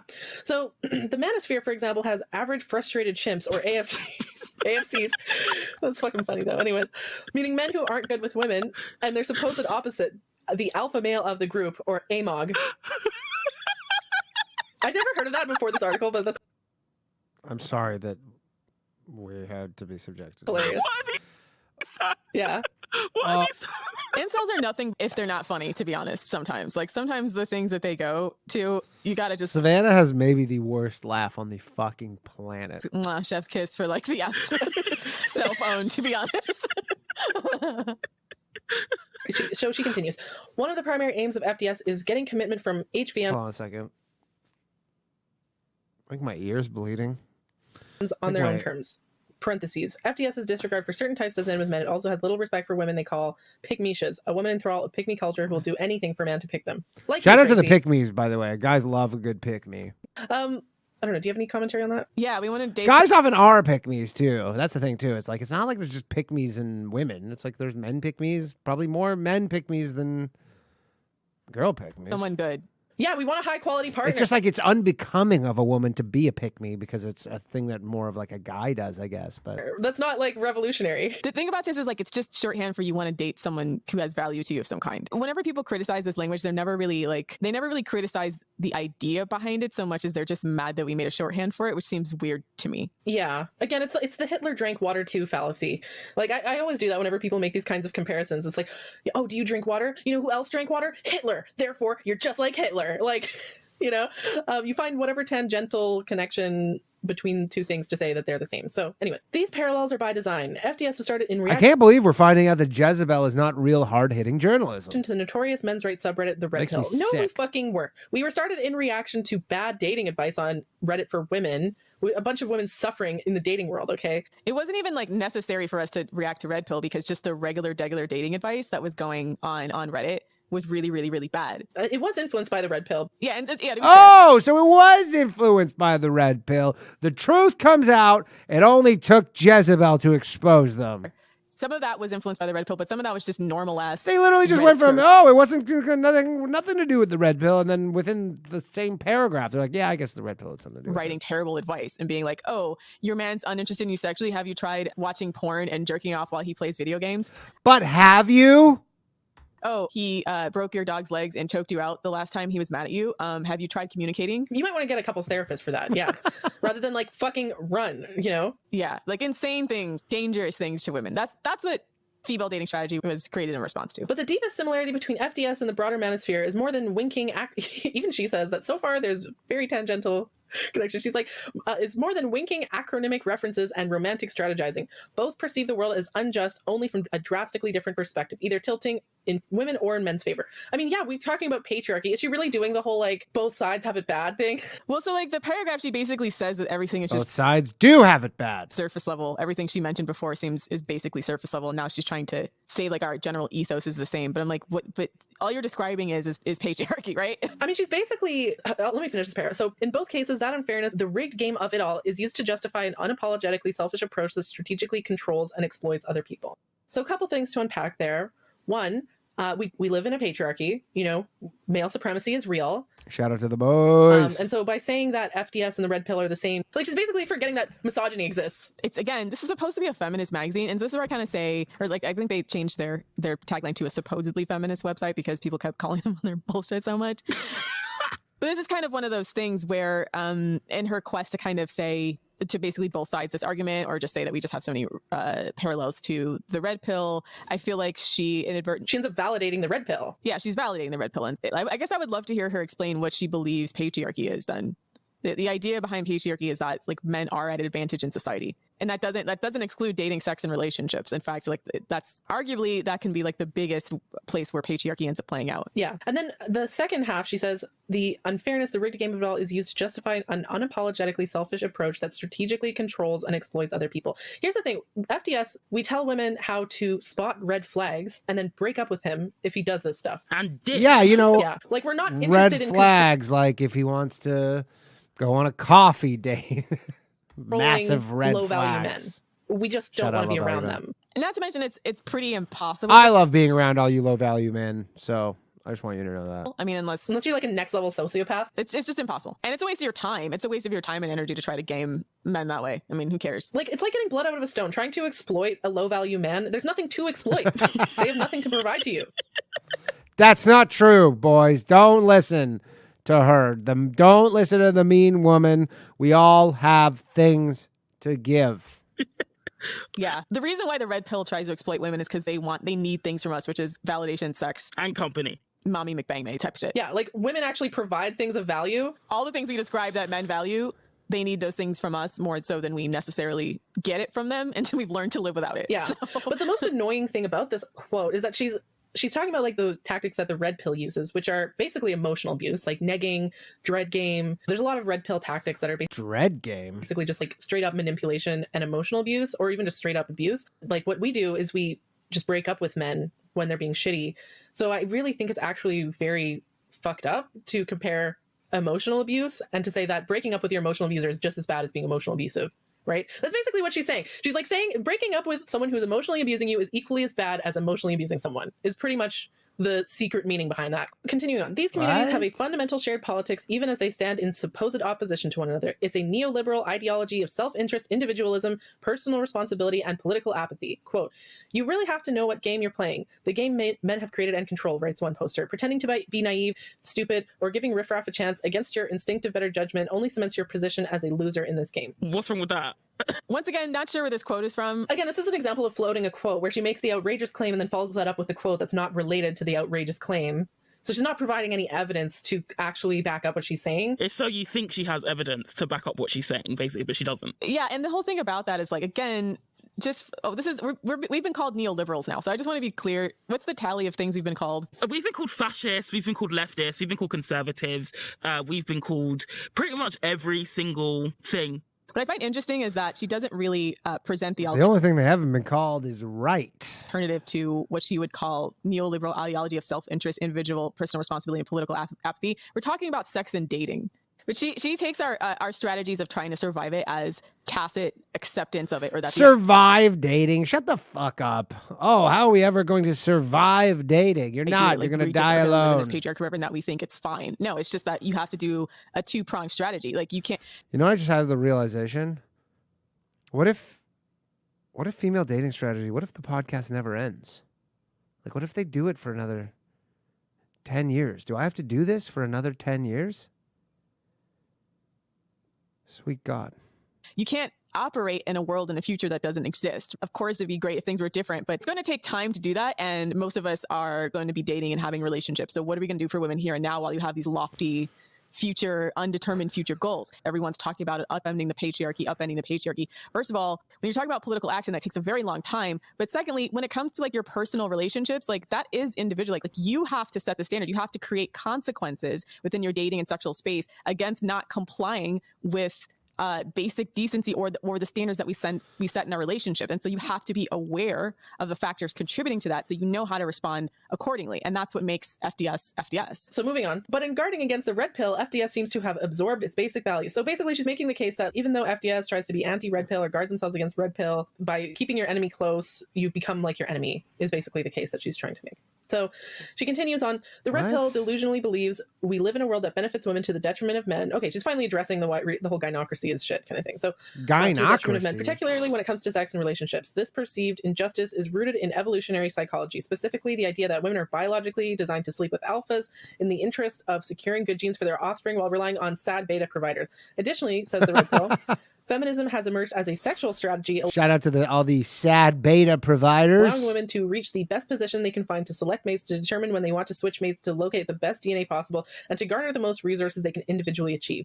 The red pill is a corrective designed to allow men to get what they want, despite supposed evo-psych setbacks and the rise of feminism. So imagine building an entire strategy and philosophy around the idea that you just found out yesterday that women want to fuck attractive men. That's basically the red pill in a nutshell. Is like someone told them in their life that a woman was going to love them for them, and then they saw all the like attractive, tall, sexy men get fucked a lot, and they're like, I was lied to. Someone told them that they were going to get a wife by basically doing nothing, right? Just like their dads did, because before with patriarchy, we've talked about this again. Now I will say this, because same with the incel stuff, we go like, they're like, oh, we're like involuntarily celibate, and you're like, oftentimes like they're not involuntarily celibate. Like there's always a woman. There is a woman for every man. It might not be the woman you think you deserve, or vice versa, but they're out there. You just keep lowering. I'm telling you, you keep lowering your standards. If every week of your dating life, you just go, you know what, I'm just going to keep lowering my standards a little bit, you'll find somebody. It's this patriarchy there's is affirmative hope action for out there. men, where it helps them to get a wife because women are economically dependent on them, versus if women had a choice, we choose to have sex with more physically attractive men, right? Duh. Yeah. Duh. It's weird. Who doesn't want to have sex Yeah, it's with so an attractive crazy. person, right? Where it's like, if you could be like some old gross dude, but you have a lot of status and money, you could just fuck hot young women. It's just nuts. Or a person they find attractive, yeah. They're upset about this, though. The other implication of this article is she says the red pill delusionally believes. So she's admitting that like the red pill is wrong, but then she's building this case that FDS and the red pill are the same. So is she implying that misogyny or patriarchy is also delusional? Does she think that women are delusional for thinking that patriarchy exists? Yeah, I don't know. Like I said, Correct. it's not well written. So there's so many times where you can't really. It's not clear. Yeah, you can't. It's not clear. All right, you guys are fucking animals, but we're only 15 more likes away from 200, and then I'll give away another channel membership. You goddamn animals. It's purposely ambiguous, and then she doesn't really, explain her points. So anyways, she continues, similarly, FDS is deeply enthralled by evolutionary psychology around mating and reproduction, but specifically focuses on men competing for sexual access to women. A post on FDS website announces, alongside a comparison to chimpanzees, all males are hardwired to mate guard. From this belief in primate-like courtship inclinations, women are encouraged to, quote, at all times, trigger that alleged guarding instinct and strictly serve sexual access for men who have demonstrated good character and significant investment. So what's wrong with only having sex with men who have demonstrated good character and significant investment? I think she's trying to tie the Evo Psych parallels here. But again, it's like she doesn't do an analysis of which ones she thinks are correct or which ones she thinks are incorrect, but she just points out the idea that they have Evo Psych here, so it must be I just love listening to women fight with each other. Just the infighting. I don't know. It gives me some kind of energy. Wrong or insidious idea. But I'm also like, there's a bunch of Evo Psych out there, and there's a bunch of competing narratives. Jezebel has their own narrative that they take from Evo Psych. The question is like, why are we being lambasted for using Evo Psych to do an aggressively pro-female narrative? It looks like Red Pill is using Evo Psych to do an aggressively pro-male narrative. Jezebel has Evo Psych that they use to do certain types of narratives that they feel like benefits their bottom line, right? Like, I guess I'm saying she hasn't explained why using Evo Psych is incorrect, especially when it's something that's very, very pervasive in media. Yeah, but Evo Psych is like really in right now. Evo Psych, there's evolutionary psychology. A lot of people talk about Evo Psych, not just red pillars and FDS. Again, this is not unique to FDS. It's the Hitler drank water too fallacy. We just take aggressively pro-female narratives for Evo Psych, right? We don't try to pretend that it's we're trying to be fair, right? So I think these other places, but I mean, there's no such thing as fair. The insidiousness of these other types of media that pretend that their Evo Psych is fair and balanced and without bias is that it's often bullshit. It's written by scrotes who live in academia who want to prove that women really like dad bods, so they make these bullshit. Women do love dad bods. There's something wrong with y'all. Studies, and then say evolutionary psychology shows that women prefer men with big pot bellies because it shows that they're good providers and they could secure food resources, and therefore dad bods are sexually superior to women than those guys with washboard abs, right? And we've seen studies like this be published by publications by like Jezebel, right? By like, Scrote Weekly. So when they say Evo Psych, when she references our references to Evo Psych, she doesn't really say that anything that we're referencing is necessarily wrong. Like, she's writing it as though it's self-evident that using Evo Psych is bad, but she's not explained why it's bad. Because it's literally everywhere, including their website. So, continuing on, women who do not withhold sex are seen as betraying the sisterhood. As a post on the FDS website puts it, slanging pussy to fuckboys creates male entitlement and reinforces their sexist worldview. I mean, it does. So, facts. We've made the comparison that women who have sex with men who have bad character and low investment are lowering the bar for men. And it's true. They are. It does. Yeah, you got to fight the patriarchy at both the political and personal level. Like, again, she doesn't offer an alternative to FDS ever. But yes. Damn, they just think about the patriarchy all the time, huh? Part of forcing men to respect you is withholding things they value until they respect you, right? You don't just like give them things. Yeah, but the problem here is you're becoming transactional with sex, which is, I understand if you're saying it because it's the patriarchy stuff, but once you start becoming transactional with sex, then you can't be surprised when guys are, see it that way. Respect me afterwards. You need to respect me. Exactly. Guys, I don't know how many times I need to say on the female dating strategy streams, but respect women. Respect them, okay? Negotiating tactic, first of all. But then secondly, if you keep rewarding people who don't respect you with your company and sex, then they're going to keep thinking that's okay to do. That's not even like a groundbreaking FDS strategy. I feel like every therapist worth their salt will tell you that. This is basically like behavioral science. This is where like the whole concept of disciplining a child comes in, right? Spare the rod, spoil the child. I'm not saying you should hit your kids, but children need consequence, and so do men. Sometimes you got to spare the rod for the ladies if you want to spoil them. You know what I mean? And it seems like consequence is the only language, in my experience, that men actually understand. If you're standing in front of them, paragraphing, giving sermons as to why they've treated you like shit, it doesn't work. It literally doesn't work. Everyone will say people respect people who respect themselves. You're not showing respect for yourself when you have sex with people who don't respect you. You're showing that it's okay for them to treat you that way, and you believe you deserve that treatment. And again, I feel bad because this woman's clearly been through it. She's been through it, right? She's got a lot of internalized misogyny, and again, she uses that term withholding sex. I absolutely hate this term because you withhold something that somebody is entitled to, like food or their wages or something, but men are not entitled to sex. It isn't a punishment if we don't want to have sex with a man. For him, it isn't something that he's entitled to from us. Having sex is a privilege. Yeah. Okay, not a right. We've compared pick-me's to people who cross a picket line and go back to work when there's some kind of a union strike. Only having sex with men who respect you and who have shown investment, that's like the workers who don't go to work unless they're being paid a fair wage and are operating under safe conditions. Pick-me's who fuck guys on the first date after being disrespected, I do see it as a betrayal of the sisterhood, because when you fuck guys who treat you like shit, you're teaching them that treating women like shit is what will get you sex. And then guess what? I mean, sometimes it does, unfortunately. That's the problem, is it does work like that sometimes. It's very confusing. I'm telling you, there's a lot of guys who were treated women very well. And I know people like this who were like, I'm going to be like the treating women good guy, and then got nothing. And then all of a sudden we're like, okay, I guess I'll try treating women poorly, and then got way more pussy than they can handle. And then they go, how am I supposed to think about this? On, and they treat other women like shit. They feel validated in that worldview. So it's not to blame. And again, it is not. And again, obviously shit is subjective. I'm not saying like literally, we know what we're talking about. You just mean like you're a little salty. Blame women for men's behavior. And I want to make sure that we say that. It is to say, like, listen, we don't live in a vacuum. We live in a community, right? And cultural change doesn't happen except for when collective action happens for people to believe this is the standard we're going to set for our society. And that's how all of it changes, not just us. And then here in this paragraph, she says, parentheses, full disclosure, earlier this year, the FDS Twitter account called me, quote, an architect of everything wrong with sex-posy feminism, end quote, in response to coverage of my book. And then she continues on. Like, that was such a weird parentheses because it's in the middle of a paragraph talking about something else entirely. But I like how she puts that in the middle of a paragraph, in the middle of the article. I love how they're so catty that they're just giving her the business on her journalistic writing skills. To bury it.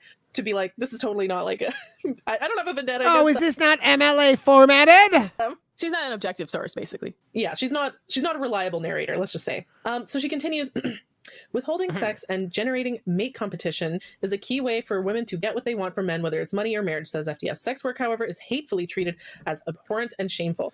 Sex work is real work. How many times do we have to say it on this stream? Quote, your hoo-ha runs the world. Men run on your time and will do anything to get between your legs, end quote, says one post. So, again, ridiculous claim.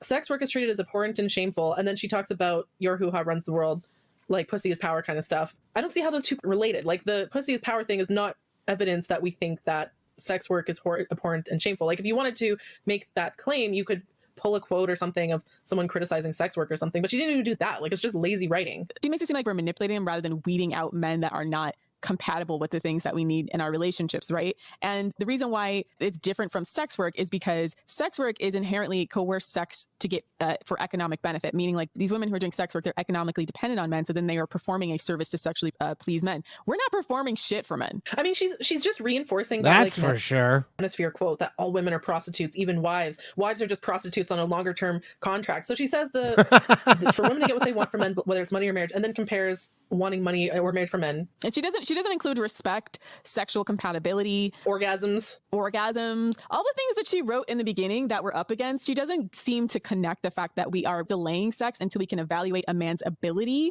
to, first of all, make sure they're not a rapist or an abuser, making sure that they're not going to do type of coercive reproductive control, make sure they're not a loser, make sure they're able to sexually satisfy us, and also that they're not like sexist and going to hold us to some weird double standard. Those are all things It's crazy that we listen to all this nonsense just over and over again, and we all know they're just going to wind up alone. It's crazy. Supposed to assess about a person before you fuck them, I would think. So she said, okay, so she finally gets to the part where she acknowledges patriarchy exists. She says, FDS is right about one thing, a patriarchal landscape that oppresses women. It takes issue with physical and emotional violence against women, particularly within the context of heterosexual relationships. FDS accurately notes structural inequalities for straight women in sex and dating, while the manosphere reacts to women's greater independence as a crime against men. But the respective rightness and wrongness of these two communities' perceptions of injustice is overshadowed by their shared belief in individuals aiming themselves to ruthlessly excel with a rigged contest. So let's unpack that. So she says that FDS is right, the patriarchy exists. Red Pill is wrong because they think patriarchy does not exist. She acknowledges we do address the structural inequalities of straight women, but then she basically in the next part, she's saying that because we're focusing on an individualist model within a rigged contest, and she says in both realms, political action is spurred in favor of self-help. So again, what political action is she talking about? Like, how can we force men to treat individual, like, how do you on a political scale do it as essentially a cultural problem? Are we going to make it illegal for a man withholding sex, everybody, and to have sex with a woman and not make her come, right? Like, right, exactly. From a practical standpoint, how would we make this legally binding, right? How would we you could do that. You could fucking call me John Wayne Gacy because you're gonna have to lock me away for political action much more than like just being an awareness of like how to vet for the kind of men who are actually going to be beneficial to you, right? And it also assumes that like even if we were to try to do some kind of political action, men wouldn't figure out how to game that, right? Like, say we did something. It's not like, this is not like a thing that... Of course men will figure out how to game that, just like we do with everything else. For eternity. And anytime we create some kind of new progress as women, men figure out... 3 more likes, by the way, and I'll give away a channel membership. We're only 3 away. Exploit it to their sexual benefit. So when they say these kind of political action things, I'm like, first of all, we're not saying you can't do any type of political action. She doesn't offer any political action. But for these individual relationship type problems, it does rely on women being able to uphold and have the courage and understanding of what they're up against so that they can properly uphold their boundaries when necessary. Continuing on, she says, in both realms, political action is spurred in favor of self-help. She explains how, the red pill sees men at the mercy of a state that does not care for their existence and must therefore use any means necessary to achieve personal happiness. Similarly, a popular FDS post explains why playing patriarchy is favorable to fighting it. False. This is actually a place where... Shout out to N-word! Who got the membership. I get really upset because the quote that she pulls this from actually... Let me just read the quote first. So, quote, sure, we all want to get rid of patriarchy, but instead of letting it get us down and hopeless, some women have turned to shrugging, admitting it is what it is, and using it to live their ideal life, end quote, writes one user in explaining the FDS approach. Quote, it's going to be a long time before patriarchy is dismantled, so why not make life enjoyable for you, end quote. So, Ro, please explain why this quote is taken out of context. The actual, the full post that she pulled this from, and again, I had to Google it because she didn't link shit, and I think she doesn't link stuff on purpose. So this is the overall title of the quote is about how, like, the awakening women hold more power than they think and can use it to get everything they deserve. There's a quote right above the quote that she takes that says, for my ladies who have given up, love good men, being moral and doing things the right way. There are ones who will peep game and use patriarchy to their advantage, and there's ones who will peep game and want to destroy the patriarchy. Neither is wrong. So basically, this paragraph, she's saying that, like, yes, like it's not that it's preferable, it's that these are 2 different tactics, meaning like these are 2 different strategies to do it. So she says those that want to destroy patriarchy are basically FDS's audience. There we go. It says right here, the women who want to destroy patriarchy are basically FDS's audience. This includes getting everything on your own, no depending on men, and absolutely no pandering to men, not looking for good men, etc. Safe route, nothing wrong with it. Sure, we all want to get rid of patriarchy, but instead of letting it get us down and hopeless, some women have turned to shrugging, admitting it is what it is, and using it to live their ideal life. It's going to be a long time for patriarchy is dismantled. Why not make It's never going to be dismantled. life enjoyable for you? I don't date men that can't elevate or improve my life in any way. So she's saying that like this is a two-pronged strategy. What does that even mean? What does dismantling the patriarchy look like? What is it, 50% of women in the military? Like, what does it look like? Nobody can answer that. Both FDS's arties are the ones who want to destroy patriarchy, but also learn tools to work within it while we're still in it. Period. So she pulls the second part of the quote and then ignores the entire first part of it. And then says we don't want to do that, which is just false. It's false on the actual post that she pulled it from. Extremely intellectually dishonest. Yeah. And the other thing, like the quote that she's talking about, we have a good point. Like I saw an article that was like, oh, at the rate we're going, it's going to take like 200 years before women achieve wage equality with men. Oh my God. A lot of the goals that we have as feminists is going to take a long time and several generations to achieve. And we're not there yet. It's, we're working towards a goal, but at the same time, you have to learn to work. What is the goal? You have to work with what you've got, right? Yes, we want to dismantle patriarchy, but at the same time, patriarchy is still here. So we have to be smart about the power dynamics inherent in patriarchy, how to live our best possible life in spite of it. My problem with sex posi feminism is that they've essentially acted like, oh, we've already dismantled the patriarchy. Women can fuck whoever we want, free love. Pretending like we've already vanquished the patriarchy is very naive. And secondly, I think it's one of the ways that patriarchy has inadvertently perpetuated itself is by tricking us into thinking Ladies, the patriarchy's done. It's all done. Let's just, hang out, grab a drink, no strings attached. Celebrate the end of the patriarchy. no longer exists. And so, yeah. I'll bring the rubbers. Women have a ton of casual sex, and a lot of women are not enjoying it or have experienced rape or abuse or just, bad sex, right? So you can act like patriarchy has ended, but when you're acting that way in a world where patriarchy still exists, you're just going to fuck yourself over. The attitude of shrug, it is what it is a perfect reflection of the red pill's longstanding apathy. It wasn't until blah, blah, blah, blah, blah. I don't know. I'm getting bored with this. Yeah, I don't know what she's going Oh, with. you're getting bored with this, huh? Juxtapose us to them, even though it doesn't align. It doesn't align at all. Yeah, and she says in both communities, the personal gain requires personal improvement. Red pill. She's giving a fucking ad to the red pill. She's saying the red pill emphasizes mental and physical fitness in the journey from beta to alpha. Similarly, FDS users advise women to work towards traits of the very most. It is true. FDS is not trying to tell women to get better, which is the one thing that is like they're trying to compare themselves to red pill and FDS. But you're like, FDS is not about female self-improvement at all. They're still about that bullshit where you're like, you're good however you are, and guys are wrong, and you're right, and you're the queen, and all that shit. Women who exist at the very highest end of the bell curve, the ones who can barely avoid tons of men wanting to commit to them forever.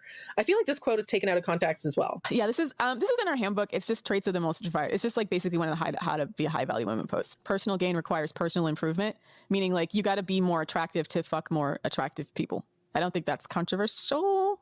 And I feel like she sprinkles a bunch of stuff in here that's not true. Like necessarily FDS holds men's commitment as an ultimate goal. No, we talked about our ultimate goal, which is for women to live like have happily fulfilled lives. Queens. Commitment is worthless for most men. If the man is low value, the commitment is worth nothing. Yeah, the commitment is only worth as much as the man has actual value to you. And so the idea is to actually secure a relationship or a series of relationships with men who provide value to you. That is FDS's goal. Commitment. A series of relationships. That's dark. As it stands is basically worthless. Just to get it. Because otherwise, again, you just be the regular old dating advice, like how to lock down a man for marriage. And that's not us.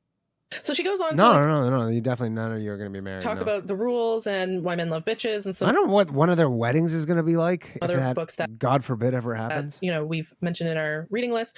And then she finally gets, this is the most egregious part, actually. This is the biggest lie in the whole article. She says, FDS women are encouraged to own their desires and make demands, but specifically in the interest of attracting high-value men so that they can get what they want from those men. Quote, when a man has found his dream girl, he will ditch his old ways and become the man that she expects to have, says one post. The woman who becomes a man's dream girl is a woman that has standards, end quote.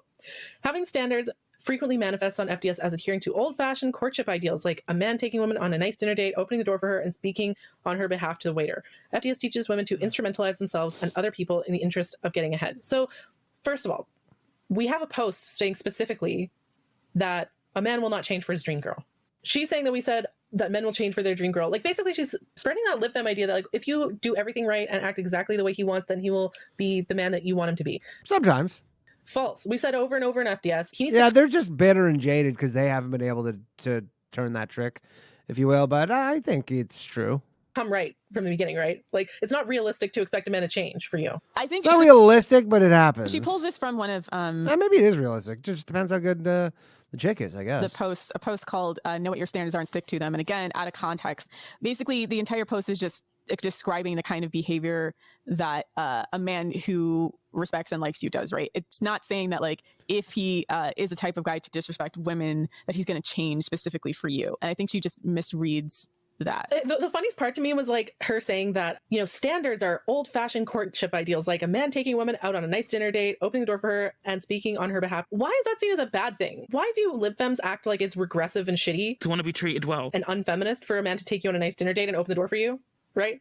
Like, it's so funny coming from the Jezzies, because they're like, you know what I love is a man who grabs me by the hair and makes me cry when I give a blowjob and like chokes me out and leaves bruises and like, Yeah, it's ironic coming I from mean, the problem here, I will say this, is like if these two swaths of women are in direct competition against one another, which I guess you kind of, for the evolutionary element of it, I guess they kind of are, because they all are just competing for the same man. It's like dudes are gonna like the Jezebel types probably a little bit better than these nagging heads. yeah. So why is she acting like we're so unreasonable for wanting or liking men who treat us well? This is the false dichotomy of this like specific strain of liberal feminist thought where they're in a competition to show how much abuse they can take from men, to own their desires. But if women like are in a competition of how well we can be treated by men, it's wrong. Yeah. Right. That it's like, it's unfeminist. Why is it seen as a bad thing for a man? Why is it seen as bad and unfeminist for a man to treat you well? Right? But why is it feminist for a man to choke you out during a blowjob? And I know she said she like specifically struggles with it, but it also just seems like, why is that? Why is it an okay choice or a feminist choice or like a choice that we should be supported or like a choice with agency when it's around degradation and sexual disrespect? But if we choose something else that's old fashioned and we're setting them back, because I'm like, it seems like a recreation of a gender role if you're asking men to do pornified sex to you. Yeah, that's just a different gender role, but it's a worse one. It's just a different gender role versus like Not for us, it ain't. being treated well by them. So I would fucking rather be treated like a princess than be treated like a whore. I'm sorry to say that, but that's like, I mean, true. I know it's going to sound really mean. That's true. So she says FDS Seems teaches about women right. to instrumentalize themselves and other people in the interest of getting ahead. I'm like, first of all, getting ahead where? Where are we going? Having a dinner date? Nowhere. Yeah, having a dinner date, I guess. She's acting like it's so nefarious to want a guy to take you on dates and like open the door for you. I'm looking for a guy who will ask me about my day. I agree, and, though. like, But I will say these Jezebel chicks are really carrying water for us dudes, and we appreciate you. you know, makes me come and treats me well and blah, blah, blah. Oh, so you're willing to do anything to get ahead. Get ahead. I'm like, ahead of where? As if it's like a bad thing. I don't understand where she thinks we're going. That's kind of the confusing part of this whole thing. But she's like encouraged to own your desires and make demands. But she said specifically, We're almost wrapping up this episode, and we're definitely not doing another. We got about 15 minutes left attracting for those high-value males, keeping and we're saying track that's at just flat home. false. It's own your We get desires and make another demands. And high value 41 likes. I will give away another channel membership. Shout out to everybody who's watching and men will be attracted to appreciate your you, queens. desires and demands. They'll want to actually make you happy, right? They'll bring the value that you expect to you. You're not tailoring your personality to attract them. You're expecting them to bring value to you. The next paragraph is one that I saw as a personal attack. No, I'm kidding. This next paragraph really bothered me a lot. She says, okay. the FDS personal improvement mentality necessarily places responsibility on individual women for avoiding victimhood and exploitation, which is, of course, inherently victim blaming. Quote, you have to be repulsive to predators. Be the opposite of what predators look for, writes one poster. Predators look for someone naive or people with unresolved traumas. If you are naive, either completely avoid men or learn not to be naive. If you have any traumas, work on them. End quote. She sets up a false binary here. She sets up a false binary that because we advocate for personal responsibility in the sense that like we're giving women strategies to avoid victimhood and exploitation, we must be blaming them for that. That doesn't follow. Like she made an entire editorial choice here that has nothing to do with what we're talking about. We're not blaming women for being exploited. We're just like saying, here's the tools to avoid it, because most people, if they knew, would choose it. And then she continues, quote, young women need to be aware of the behaviors of men, how to recognize them, and avoid being destroyed by said men. You need to plan and strategize so that you don't fall victim. Victimhood will not fly here. End quote. Again, I will concede that women have been destroyed by men, but goddamn, there have been a lot of dudes destroyed by women. Got a It just strong happens at different parts in their lives. sense that this quote has been cut in half. It has, yeah. And you can even see the ellipses. Like, that's not the entire like comment. Yeah, it's just so dishonest. Okay, here it is. Actually, it says you need to plan and strategize so you don't fall victim. Victimhood will not fly here. You have the power to take charge of your life. You can't sit in your house waiting for Prince Charming. So you need to stop selling yourself short and open your eyes to your truth. Women have more power than they know, and your hoo-ha runs the world. So again, she takes this quote when we're talking about not like feeling like sorry for yourself, and then equates that to like sexual assault, which is not the case. Again, decontextualized here. Yeah, we're saying like don't sit around and feel sorry for yourself and expect good things to happen to you. And she's saying, oh, that's victim blaming. And we're also saying that a man isn't going to save you as well. And that's also victim blaming, allegedly. So what she discusses here, and just to wrap up this thread, she says, personal savvy eclipses the systemic threats to women's safety. It is a compelling fantasy of the individual triumphing over injustice. So Can't believe I'm going to say this, but I kind of miss the roast of scrotes. this concept is something that I actually have struggled with a lot with FDS. I read Jess Taylor's book, Why Women Are Blamed for Everything. And she talks about how self-defense classes and other ways that women might prevent themselves from getting assaulted sort of implicitly place the onus on women to avoid male violence, right? And they're like Jess Taylor does a really good way of explaining this. My problem with this narrative, though, even though it's true, my problem with this narrative is that it kind of makes you impotent. It's like, because men want the exploitation of women to continue. Women No, they don't want it to continue. So if we want things to change, it's a complex conversation because on the one hand, people blame themselves often because they want to feel like they're in control. Unfortunately, we live in an unjust world where shitty things happen to good people and we have no control over that. And so we want to, as humans, we want to make sense of the world. We want to think of things in terms of cause and effect.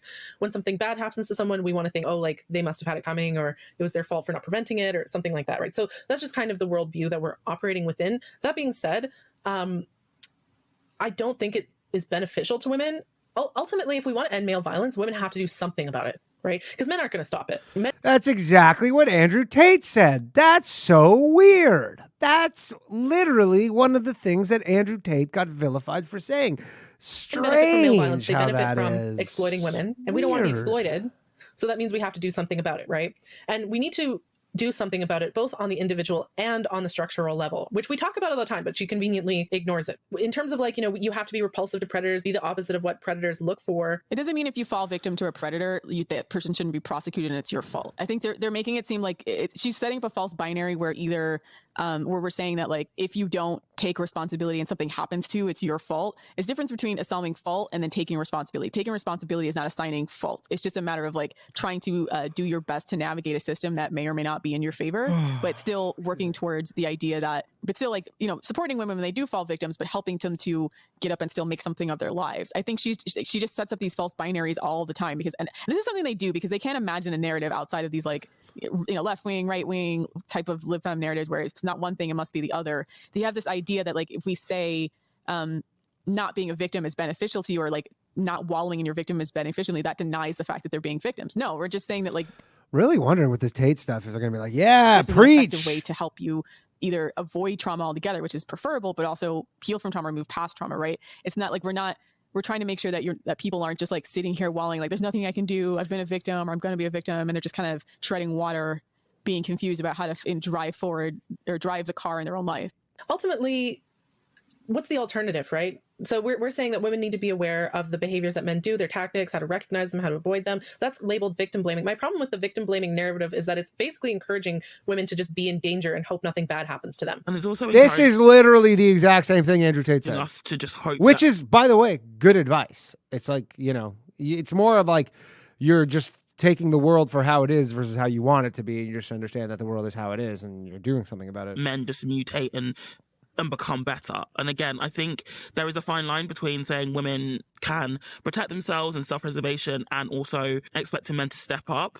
For me, it gets tricky because it's obvious we can't rely on men as a class to all of a sudden want to be better human beings. If we do that, we're never getting out of the patriarchy. Let's be real. It's just not going to happen. I would love to eradicate male violence. I'd love to live in a world where women You know who else would love to eradicate male violence? Men. walk the street at night and feel completely safe and not be at risk of male violence and so on, or just enter into relationships and be trusting and naive and just be lucky and not have anything bad happen to them. I would love for us to live in that kind of world where women didn't have to engage in all of these strategies to protect themselves. But unfortunately, that's not the world we live in. And it's probably going to be another 100 years, if that, before we eradicate male violence and exploitation of women. You think 100 years and there's going to be no more violence? And what oppressed talking group about? of people like have ever been freed from their oppression by just hoping that their oppressor will be nicer to them. Even if you look at civil rights, that was civil disobedience, it was protest, it was stuff like that. LGBT rights as well. Like, it wasn't just a case of, oh, we'll just carry on and just hope that they'll be nice to us. Like, there needs to be action, or there's always action from the oppressed group. That's just the way the social order is. Yeah, if someone's attacking you, you have to do something to protect yourself. I'm not saying it's your fault if you get attacked. No, not at all. Not at all. No two. What This happened? is the word salad. Let me preface this. This last paragraph. This next paragraph is the word salad Thought they something do in happened. every single mainstream media publication when they don't want to actually address our views on BDSM and porn. They hide it in a paragraph because we've been very explicit about between the podcast and the numerous articles about why we have issues with porn and BDSM. And none of these feminist magazines, none of these mainstream media magazines will fairly represent our points. And they do that because our points are actually completely reasonable, but they don't have a response to it. So this next paragraph, she says, like, FDS is no stranger to hate. The community takes a moralizing stance against porn and BDSM and exhibits transphobia, whorephobia, and fatphobia. I really dislike the comparison. So the moralizing stance against porn and BDSM is that it's harmful to women. Oh, like, we're so horrible, giving a shit about women's and their exploitation. Secondly, I don't like how they're comparing transphobia, whorephobia, fatphobia to legitimate critique of the porn industry and Whorephobia disgusts me.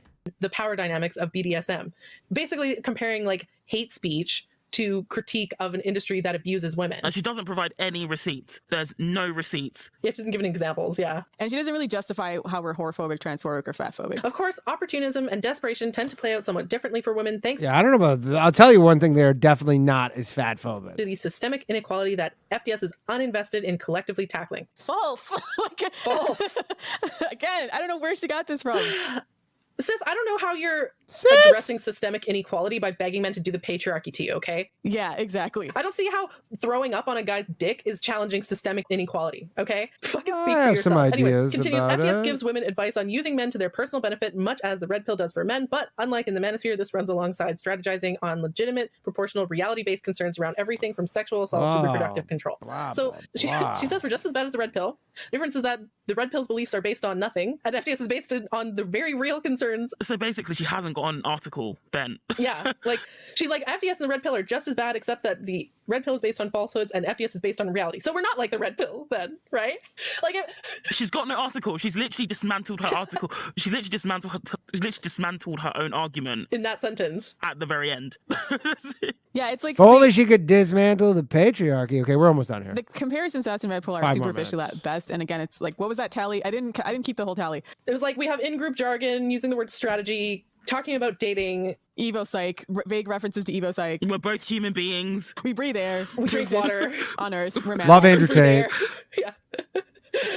End paragraph. Regardless of their mutual disdain or the respective legitimacy of their grievances, FDS and the Red Pill are tied together by their fundamental ethos. Neither of these communities are interested in equality, mutuality, vulnerability, or interdependence. Instead, their focus is on control and manipulation and opportunistic personal advancement via sex and dating. I don't date men that can't elevate or improve my life in any way, writes one FDS poster. I think more women should do this and protect themselves, as you won't fall victim to bums that hold you back for years on end. With my ex, I was able to get trips, overseas gifts, protection, devotion, and admiration. That's the final quote. That's the fucking final quote she puts in there. What's with these lip bums who are so used to getting treated like shit that they think that you're a bad person if you want to be treated well? I don't see a problem. Yeah. Where's the problem? Again, I don't understand this. I'm not seeing the exploitation. I'm not seeing the abuse. I'm not seeing, you know what I'm saying? Like, there's nothing here that suggests that whatever was given to her wasn't deserved, right? Like, you can make the argument, like, did she browbeat him into it? Did she choke him out? Did she scream at him every day until he bought her gifts? Like, no. They went on a vacation together. Oh my I'm god. sure there was a bit of But that. she's but- exploiting him. Yeah, the thing about it, she doesn't explain, like, why this is bad, why it's exploitation, why it's like we can explain very clearly why the red pill is abusive and exploitative to women, right? Their whole premise is things like negative, like negging, like dread game, all that kind of stuff is trying to exhibit emotional Again, like I said before, guys don't neg because they want to. abuse. This is just her, like, insisting on being treated a certain way or walking away from guys or, like, finding men who'll treat her a certain way, right? Or just finding those guys, like, not Right. threats, not trying to, like, control them, not manipulating them. Like the sentence, I don't date men that can't elevate or improve my life in any way. Why would you want to date a guy? Who doesn't? Like, why is that a bad thing? Agreed. Why would you want to date a guy who harms your life? right? Is that Or equality? woman. And the thing about this is she's saying none of these communities are interested in equality, mutuality, vulnerability, or interdependence. Like, false. Again, if you find a good guy, then it's fine. The problem Except for that there's no such thing. is finding the right guy. She thinks that a maximizing female benefit is against equality. Like, I've seen that argument before, that FDS is against equality because they're female supremacists and they advocate for women. And again, I don't see why that's a bad thing. We live in a patriarchy where women are oppressed. You have to be able to ruthlessly advocate for yourself. You need a defense and an offense. These people are just focused on defense all the time. Not even that. They're just focused on undermining their own shit. I don't understand lib femmes who think that you're a bad person if you want a man to add value to your life. Maybe just because they are used to dating men who subtract value from their life. And so they think that that's the norm. Oh, sorry. There's one more line at the end. I didn't read it because I didn't see it first because it was after I subscribed to our newsletter. Come on. The last sentence is, she adds, they recognize women that know they're the prize, end quote. So what's wrong with women seeing themselves as the prize? What's wrong with women valuing themselves? With having self-esteem. We're supposed to chase after men and beg them to like us, like she Yes. does. We're supposed Like to men beg do to them, women. want me, pick me. You know what I'm saying? This is bookending the beginning of this podcast. We're supposed to chase after men and say, want me, and we're not doing that. So it's a problem for Tracy. Yeah. Again, she has the same mentality as these sorts of women Ugh. who, we've talked about Just droning Discord on how at this point. insecure We're women almost can done. We often be have the a most couple toxic more friends minutes. because if they see you doing too well, then they're going to try to tear you down and destroy you. Yeah, I mean, the thing is, she's watching men take an offensive. She's seeing the red pill. She's seeing the manosphere mobilize, create these armies against us. She knows patriarchy is real. They have mounted a strong offense. They're trying to run the ball all the way down to our goal, right? And it's like she expects us to sports sit there and analogy, pretend I'm like they back. don't exist instead of launching an ability to score the other way, right? And I know I hate And if we try to score the other way, that's victim blaming or manipulation or exploitative or whatever. right, or all it is balancing the score, right? Or it's trying to create some kind of balance, because if we don't, then men continue to do what they always do, which is prioritize themselves, privilege themselves, try to subjugate women, and then lo and behold, we end up in another patriarchal or exploitative system, and then lib femmes are all scratching their heads I don't know how we got here. Why are men like this? And acting confused and shit. And we're because you didn't launch an offensive. FDS, like I said, since we say we're explicitly pro-female, trying to look for strategies that benefit women, it's because we are trying to create a counterbalance towards patriarchal forces. You can't just sit there and expect men to magically become the kind of men you have. You have to create systems by which they experience consequences for not doing the kinds of behavior that you want. And that includes not slinging pussy to fuckboys, because you reinforce their disrespect. You reinforce that you're not worthy of the treatment and the respect that feminists so desperately want in their relationships, right? And in their sex lives. She's a perfect example of a person who never demanded respect, mutuality, reciprocity in any of her relationships. And that's why she never had orgasms in any of them until the very last one, because you didn't do any of this work. You can't sit there and just keep expecting to find these guys, and you haven't actually done anything to start to weed off and launch an offensive. And it's not your fault that men are like that, but men Maybe she just doesn't care. Maybe she's just, I don't know. are like that. So what are you going to do? What's the solution? All this criticism, and this is my rant about everybody that criticizes FBI. I have a solution. Mass genocide of all men. Come up with your own shit.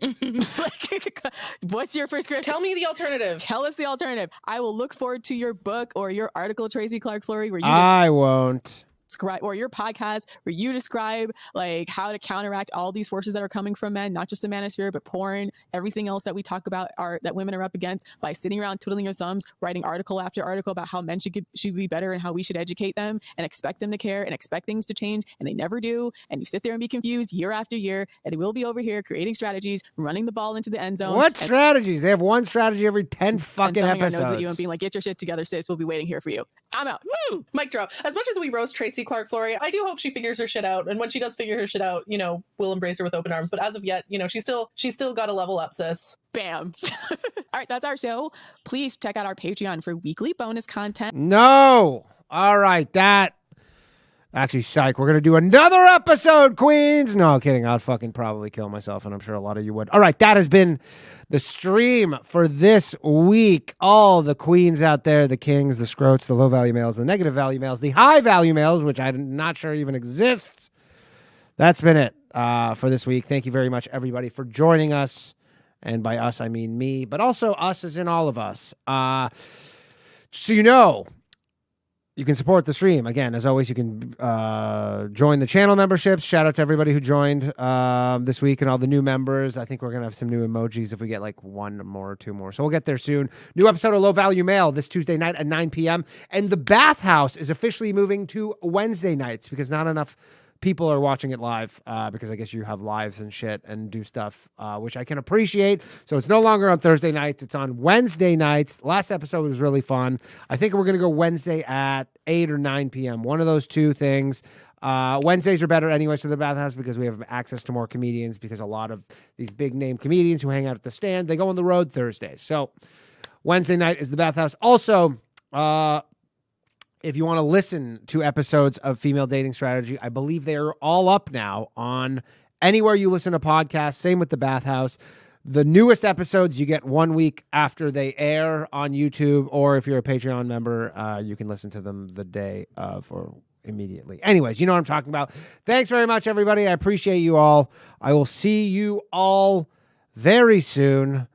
I can't believe you guys are all still listening to this shit. I seriously, I can't stop thinking about what I said, where I'm like, what if they never find somebody? And what if they're just doing this for 10 years? Am I going to be doing this in 10 years, listening to the fucking Female Dating Strategy podcast? But on a good note, this was episode, what was this, 33 or something? 30, 31, 32. So we should be getting caught up by the end of the year probably, at which point then I'll just do one episode every 2 weeks because I'll do a couple at a time. So there's a light at the end of this tunnel. All right, everybody, enjoy the rest of your Sunday night. Catch you all Tuesday night for a new episode of Low Value Mail.